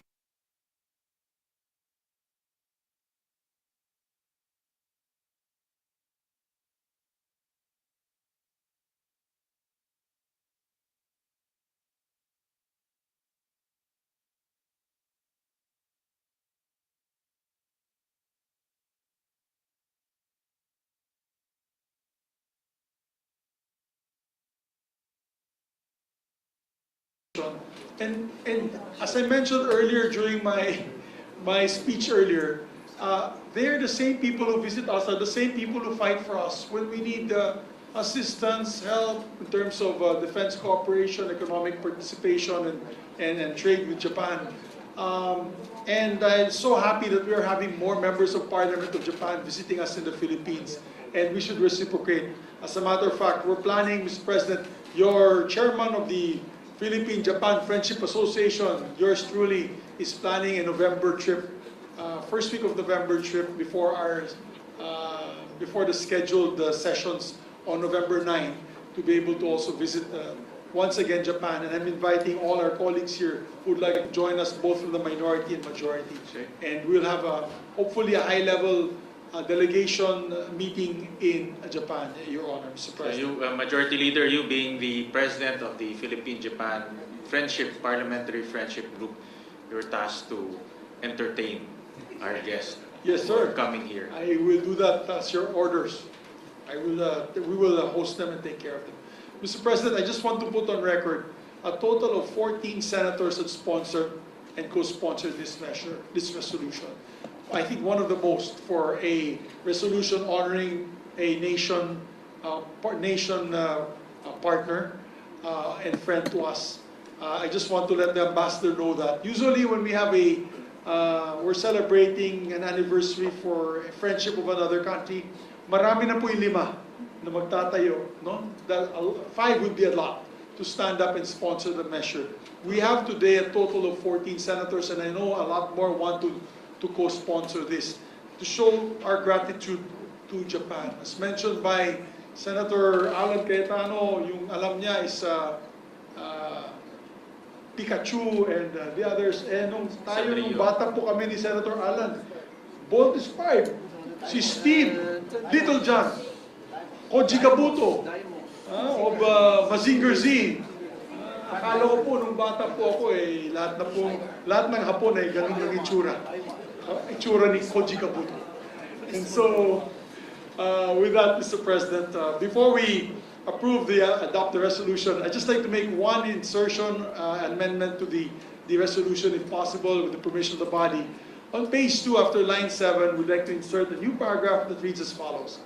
Whereas The long-standing partnership, mutual trust, and strategic alignment between the Philippines and Japan is further exemplified by high-level engagements, including the historic address of Prime Minister Kishida Fumio before a joint session of the Philippine Congress in November 2023, the first of its kind by a Japanese Prime Minister, and the address of President Ferdinand Marcos Jr. before a joint session of the National Diet of Japan in May 2026, a rare distinction and regarded as a high diplomatic honor. I move to insert Is that. there any objection? Hearing none, the amendment of our Majority Leader is hereby carried. And Mr. President, with the permission of the body, to make all members, all 24 members of this institution, as co-authors and co-sponsors. I so move, Mr. President. All senators are deemed co-authors and co-sponsors of this measure. With that, Mr. President, I move to adopt proposed Senate Resolution number 502. Is there any objection? Hearing none, Resolution 502 is hereby adopted. May I ask for a minute Congratulations. suspension? Thank you, Mr. President. May I ask a minute suspension of our session to give the parchment, the resolution, to our distinguished Honorable Ambassador Endo Kazuya. Session suspended.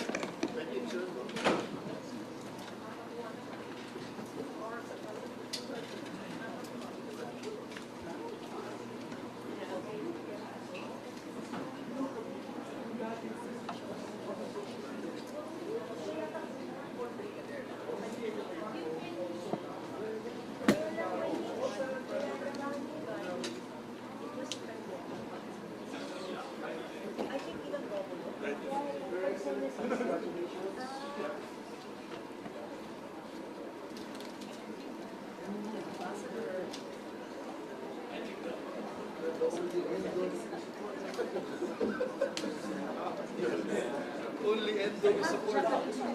Kasabihin ko sana sa floor, kaya alam baka matawa ako.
Kaya pag siya nag-invite, di ba?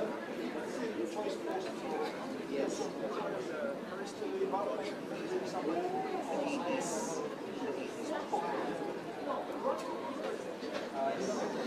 From everywhere. Malungkot siya. Malungkot talaga siya. Malungkot siya. Even yung I was trying to make a telephone to say my life was part of that. Saan magagawin na?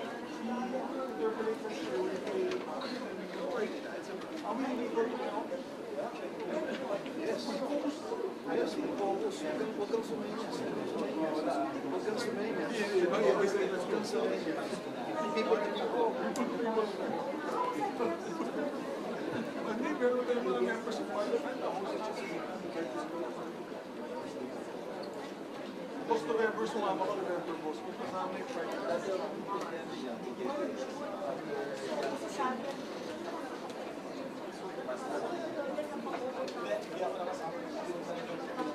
Kasama tayo sa yes, sa France. Uwi na kami. Nagkwento siya na natanggal yung uwi natin. Uwi na tayo. Sa France. Traffic, grabe. Sa England, kasama ni Post Gregory. Tapos siya yung head ng delegation. Ikaw ang taga-salit. Ayaw niya gusto niyo mag-grocery sa labas.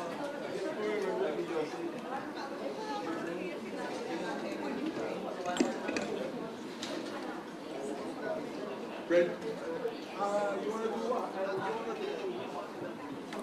Okay, handa si Juan, tsaka Ron. Mag-interpret, okay ba? Or trabaho mo na ito? Interpret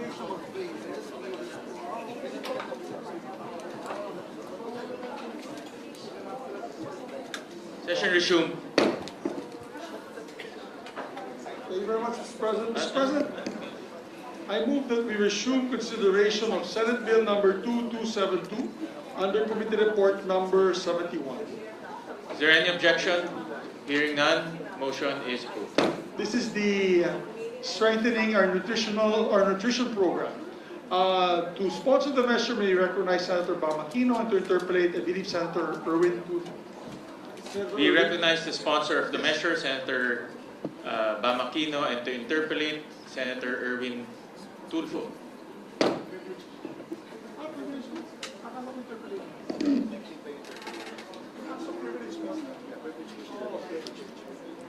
Mr. President, I stand corrected. Apparently, when Senator Bamakino approached me that he and Senator Erwin would speak, I thought it was for his bill. It's for privileged speeches. Yes, so, they are both scheduled to give privileged speeches. So with that, I withdraw my motion, Mr. President, for consideration of this measure. Is there any objection? Hearing none, the motion of the Majority Leader is hereby approved. May we recognize our Minority Floor Leader, Mr. President, to elect the members of his minority bloc for chairmanships? Yes, we recognize our distinguished Minority Leader, Senator Alan. Thank you, Mr. President. And to accommodate our Majority Leader said we want to get to work despite our schedule. So may I also, I will read first those that are pending, then may I also manifest those who have been read, but there might be some changes. So for the Committee on Public Works, Senator Mark Villar. For the Committee on Public Works. For the Committee on Cooperatives, Senator Marcos. For the Committee on Culture and Arts, Senator Legarda. For the Committee on Public Information, Senator Padilla. For the Committee on Sustainable Development Goals, Innovation and Futures Thinking, Senator Pia Cayetano. For the Committee on Tourism, Senator Marcoleta, who is celebrating his birthday today. For the Committee on Civil Service, Government Reorganization and Professional Regulation, Senator Legarda. For the Committee on Cultural Communities and Muslim Affairs, Senator Padilla. Senator Mark Villar will give way to Senator Estrada for the Committee on Financial Institution and Currency, Banks, Financial Institutions and Currencies. But Senator Mark Villar will be the Senior Vice Chairperson, as I manifest now, and will be the acting chair. Then the Committee on Government, Corporation, and Public Enterprise, Senator Camille Villar. Committee on Sports, Senator Go. Committee on Youth, Senator Go. Unless the Majority Leader has any comment, I'll ask for which one? Can I ask for a minute to spend? Session suspended.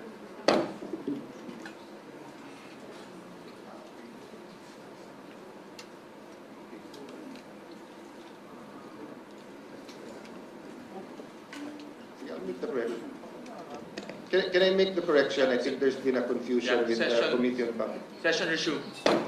Mr. President, to make the correction, so Senator Mark Villar will continue to be Chairman of the Committee on Banks, Financial Institution, Currency. Then I withdraw the nomination of Senator Jinggoy for the Committee on Public Works. But we're asking the Majority Leader for possible committees for Senator Estrada, and maybe we can discuss it on Monday. Yes.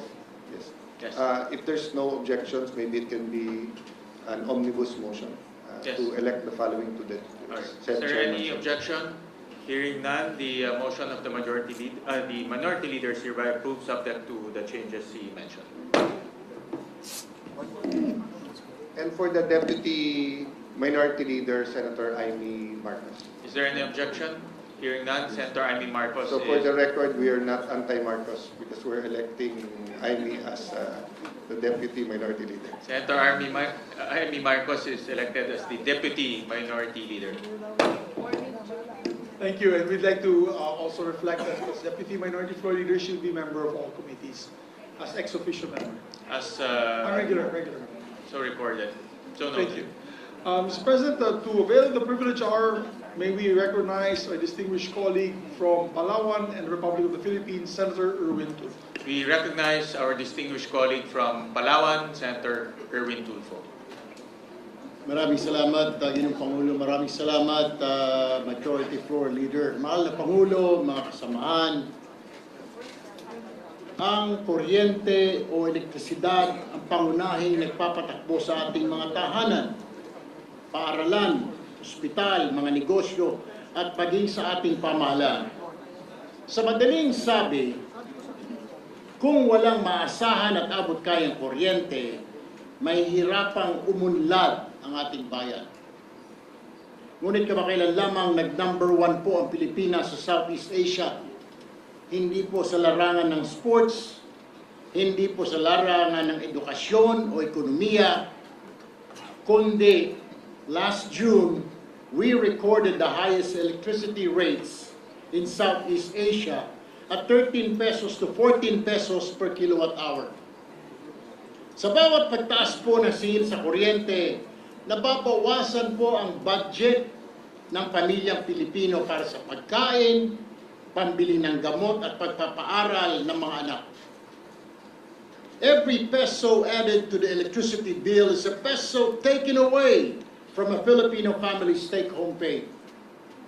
Mr. President, batid ko na hindi sapat na magreklamo lamang tayo sa mataas na singil sa kuryente. Bilang mga mambabatas, tungkulin natin kumilos para maibsan ang paghihirap ng ating mga kababayan. Accordingly, this representation has filed 3 complementary measures aimed at providing immediate and meaningful relief to Filipino consumers. Una, ang proposed Senate Resolution number 537 na naglalayong imbestigahan ang kasalukuyang pulisiya ng paniningil ng systems loss charge and meaningful relief to Filipino consumers. Una, ang proposed Senate Resolution number 537 na naglalayong imbestigahan ang kasalukuyang pulisiya ng paniningil ng systems loss charge. Ang systems loss ay binubuo ng technical losses na natural na nangyayari sa transmission at distribution ng kuryente. At ang non-technical losses dulot ng illegal connections, jumper, meter tampering at pagnanakaw ng kuryente. Maaring may legal at technical na batayan ng systems loss charge. Ngunit isang bagay ang malinaw, Ginoong Pangulo. Hindi naman po kasalanan ng ordinaryong mamayan ang pagkawala ng kuryente sa linya. Bakit po siya ang magbabayad nito?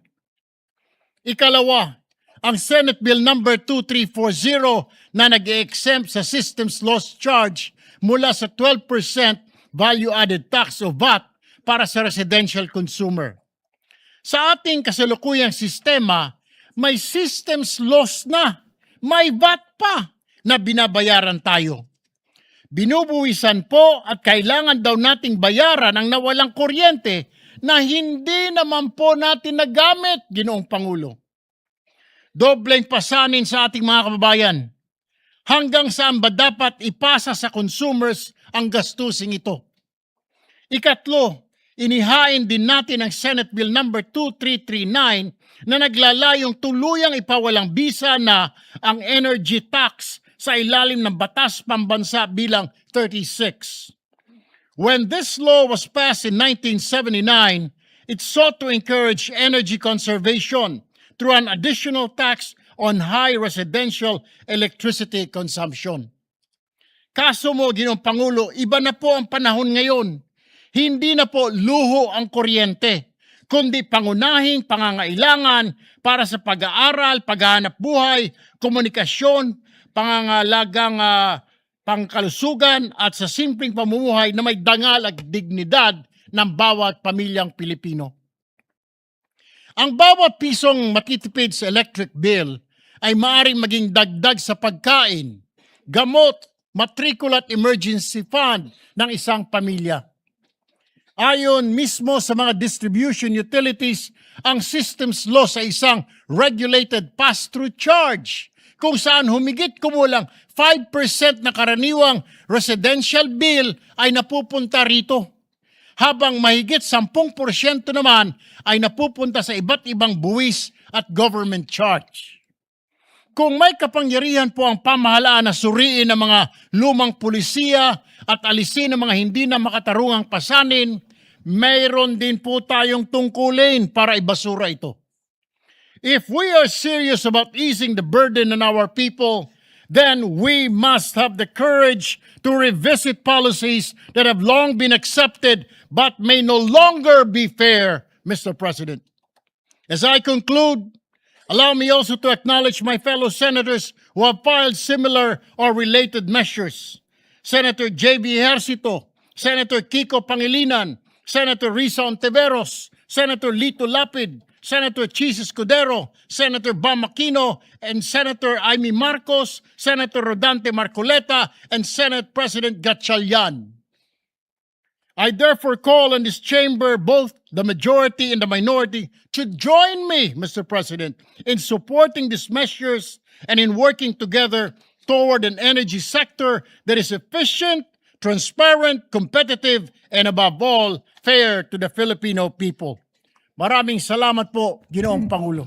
Maraming salamat, Senator Erwin. And it's really about time to revisit the IPIRA bill after many years. At tama ho kayo na kailangan ho natin pag-aralan ulit itong mga ipinapasang charges sa ating mga consumers. Lalo na ngayon na napakataas po ang binibayad po ng ating mga consumers. The highest in ASEAN. So maraming salamat. The sooner we can get this hearing going, the better for our consumers. Senator Bam Aquino, I think you'll also deliver a privilege speech. We recognize the gentleman from Tarlac, Senator Bam Aquino. Maraming salamat. Mga kaibigan, mga kababayan, Mr. President, karangalan ko po ngayon na pag-usapan ang isang bagay na talagang nakakabahala. Ang estado ng ating maliliit na negosyo or MSMEs. Bago pa man po tayo pumasok sa Senado, malapit na po ang maliliit na negosyo sa ating puso. At noong ating unang termino, ang unang batas na napasa po natin ay ang Go Negosyo Act of 2014 na nagbigay ng mas malaking access sa mga maliliit na negosyo sa tinatawag na 3Ms or money, market, and mentorship. Ang Go Negosyo Act po ang nagtatag ng mga negosyo center sa lahat ng syudad at munisipalidad upang mailapit ang mentoring, training, financing at business advisory service sa ating mga maliliit na negosyo. Sinulong din po natin noong unang termino ang Philippine Competition Act na nagbigay ng patas na laban sa mga negosyo at mas matibay na proteksyon sa mga namimili. Kaya napakalaking karangalan po na bumabalik tayo bilang chairperson ng Committee on Trade, Commerce, and Entrepreneurship. At noong Lunes na binuksan ang second session of the 20th Congress, natuwa po kami na isa sa mga pinangalangang priority ni Senate President Win Gatchalian ang pagpapalakas ng ating ekonomiya at pagpapagaan ng pagnenegosyo ng ating mga MSMEs. Ito rin po ay naging panawagan ng Pangulo sa kanyang SONA na tulungan ang mga maliliit na negosyo sa gitna ng krisis ng pagtaas ng presyo ng bilihin, kuryente at krudo. Mr. President, bilang chairperson ng Senate Committee on Trade, Commerce, and Entrepreneurship, handa po ang komite na tugunan ang mga pangailangan ng mga maliliit na negosyo na siyang 99% ng lahat ng rehistradong negosyo sa ating bansa. Ito po ang 5-point agenda ng committee upang matulungan ang mga maliliit na negosyo at upang palaguin ang problemado nating ekonomiya. Una po, dagdag suporta para sa MSME. Priority po natin ang amendments sa Magna Carta for MSME at sa Go Negosyo Act. Alam niyo po, nagbago na ang muka ng maliliit na negosyo. Nung una po nating term, nung pinasa ang Go Negosyo Act of 2014, nasa isip po namin ay sari-sari store at karinderya. Pero ngayon po, kasama na sa listahan ng MSME ang mga online seller, ang mga freelancer, ang mga content creator, ang ating virtual assistant at maging mga magsasaka at maliliit na food processor. Kasama rin po sa MSME ang ilang startup, social enterprise at iba pang mga makabagong negosyo. Kaya panahon na pong i-update ang mga batas para i-define ang MSME, para mabigyan sila ng tulong at para matugunan ang mga panibagong pangangailangan at panibagong anyo ng ating micro, small, and medium enterprises. Kasama rin po dito ang pag-amendya sa ating unang batas noong 2014, ang Go Negosyo Act. Layunin po nating gawing mas makabuluhan ang bawat negosyo center para maging tunay na katuwang ng bawat maliit na negosyo at entrepreneur.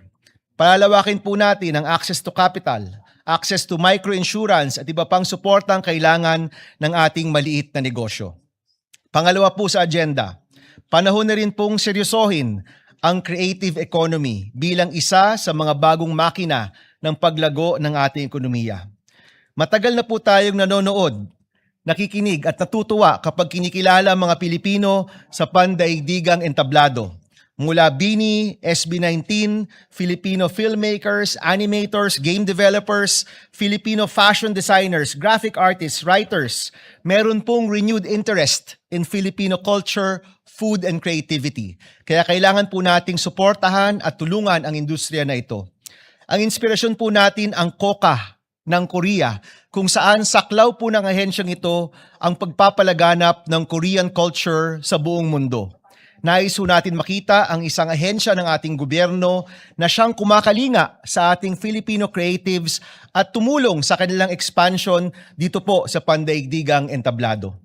Third agenda po, isang massive local farmer and MSME support and voucher program.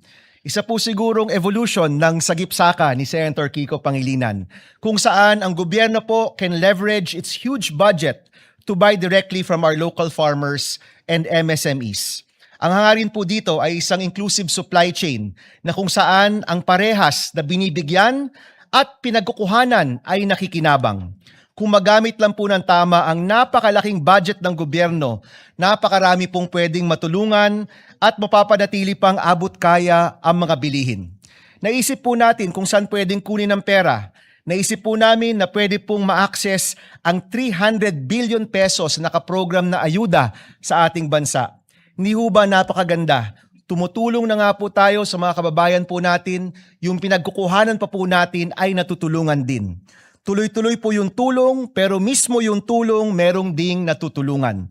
Ito po isang malaking programa na kung saan ang ating MSME, local agricultural workers mabibigyan ng tulong gamit ang napakalaking budget ng ating gobyerno. Pang-apat po, magsusulong po tayo ng mga reforma para suportahan ang mga industriyang nagpapayaman sa ating bansa. Ito rin po ang mga industriya na kailangan protektahan at palaguin dahil sila po naglilikha ng mas marami at dekalidad na trabaho para po sa ating mga kababayan. Kabilang po dito ang IT BPM industry, ang semiconductor at electronics industry, kasama rin po ang shipbuilding na kasama sa blue economy. Sa opisina po namin, ang tawag namin sa industriyang ito, mga team payaman, dahil ito po yung mga nagpapayaman sa ating bansa. Panglima po at panghuli, magsasagawa po tayo ng mga pandinig upang solusyonan ang mga nagpapahirap sa buhay ng mga maliliit na negosyo. Ito naman po yung team pahirap. Naghearing na po tayo dito, naghearing na po ang Blue Ribbon po noon tungkol po sa mga LOA ng BIR na minsay ginagamit bilang pagkakataon para sa panggigipit at pang-aabuso. Ito po isa sa mga pahirap sa ating maliliit na negosyo. Nandiyon po yung FDA kung saan napakabagal ang pagproseso at nagiging hadlang sa pagpasok ng mga produkto sa merkado. Nandiyan po yung Bureau of Fire kung saan napakaraming reklamo pagdating po sa di makatwirang inspection fee at yung pagbebenta ng mga fire extinguisher at iba pa. Ilan lang po ito sa mga nagpapahirap sa mga maliliit na negosyo na kailangan na pong itigil at hanapan ng solusyon. Mr. President, alam po natin na hindi madali magnegosyo sa Pilipinas. At ayon rin po sa mga eksperto, inaasahan pong tataas ang presyo ng bigas at presyo ng bilihin sa mga susunod na buwan. Now is the time to come together to help and protect our countrymen from price shocks, to support their businesses para lagi pong may trabaho ang bawat pamilyang Pilipino. Ito po ang 5-point agenda ng inyong Committee on Trade, Commerce and Entrepreneurship. Tulong sa mga maliliit na negosyo, panibagong mga programa para sa isang inclusive economy, suporta sa ating creative economy at mga industriyang nagpapayaman at nagbibigay ng trabaho sa Pilipinas at pagtigil ng mga nagpapahirap sa mga negosyante. Ito po yung pangako natin sa bawat maliit na negosyo na araw-araw pong nagsusumikap para sa kanilang pamilya at sa kanilang mga empleyado. Kasama niyo po ang Senado sa paglikha ng mas maraming trabaho, mas maraming oportunidad at mas maunlad na kinabukasan para po sa bawat Pilipino. Maraming salamat, Mr. President, and we hope for everyone's support for these measures. Thank you very Maraming much. salamat, Senator Bam. At yan po ang nakakalungkot. Gobyerno pa mismo nagpapahirap sa mga maliliit nating mga negosyante. Kaya maraming salamat at ito ay pinag-usapan natin. At the sooner we can get that hearing, the better, so that we can help our MSMEs, mga maliliit nating negosyante. Maraming salamat sa privilege speech. Majority Leader? May I just ask for a minute suspension, Mr. President? 1 minute, session suspended.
Mr. President, I move that we refer the privilege speeches to the Committee on Trade, Commerce, and Entrepreneurship. I so move, Mr. President. Is there any objection? Hearing none, the privilege speech is referred to the Committee on Trade. Thank you, Mr. President. I move as well, Mr. President, to yes, and the Committee on Energy for the speech of Senator Erwin Tulfo. Is there any objection? Hearing none, the privilege speech of Senator Erwin Tulfo is hereby referred to Committee on Energy. Mr. President, I move that we elect as chairperson of the Committee on Public Works no other than our former Senate President, Tito Soto. Is there any objection? Hearing none, former Senate President Tito Soto is hereby elected as the chairman of the Committee on Public Works.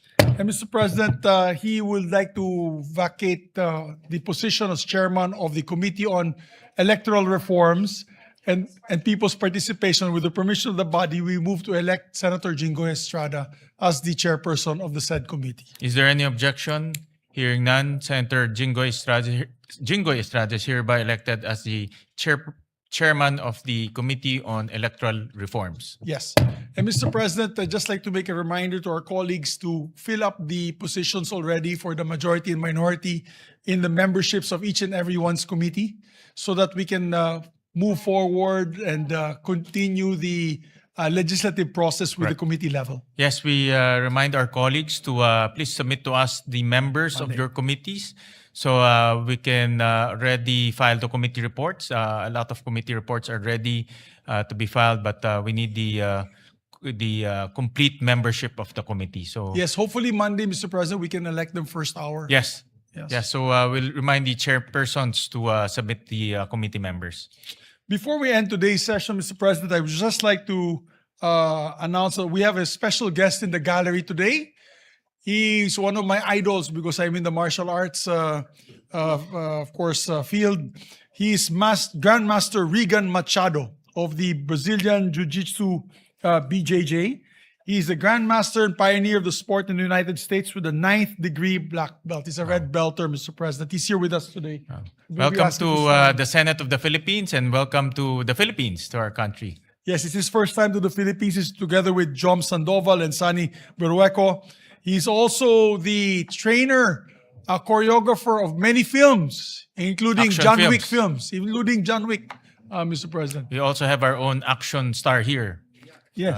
But he's He not was here earlier. present now. No. So we'd like to welcome him to the Senate, Mr. President. Welcome It's to an the honor. Senate of the Philippines. Thank you. With that, Mr. President, just a minute suspension, Mr. President. Session suspended.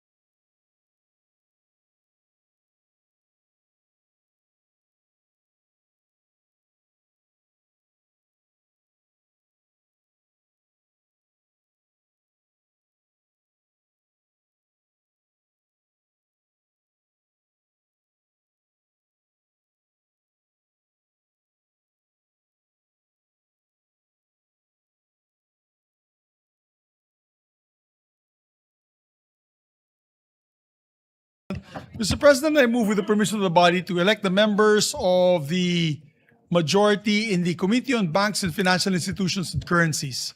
Mr. President, the part of the majority, I move that we elect Senator Bam Aquino, Senator Lito Lapid, Senator Kiko Pangilinan, and Senator Erwin Tulfo. Is there any objection? Hearing none, the aforementioned names and senators are duly elected in the Committee of Banks.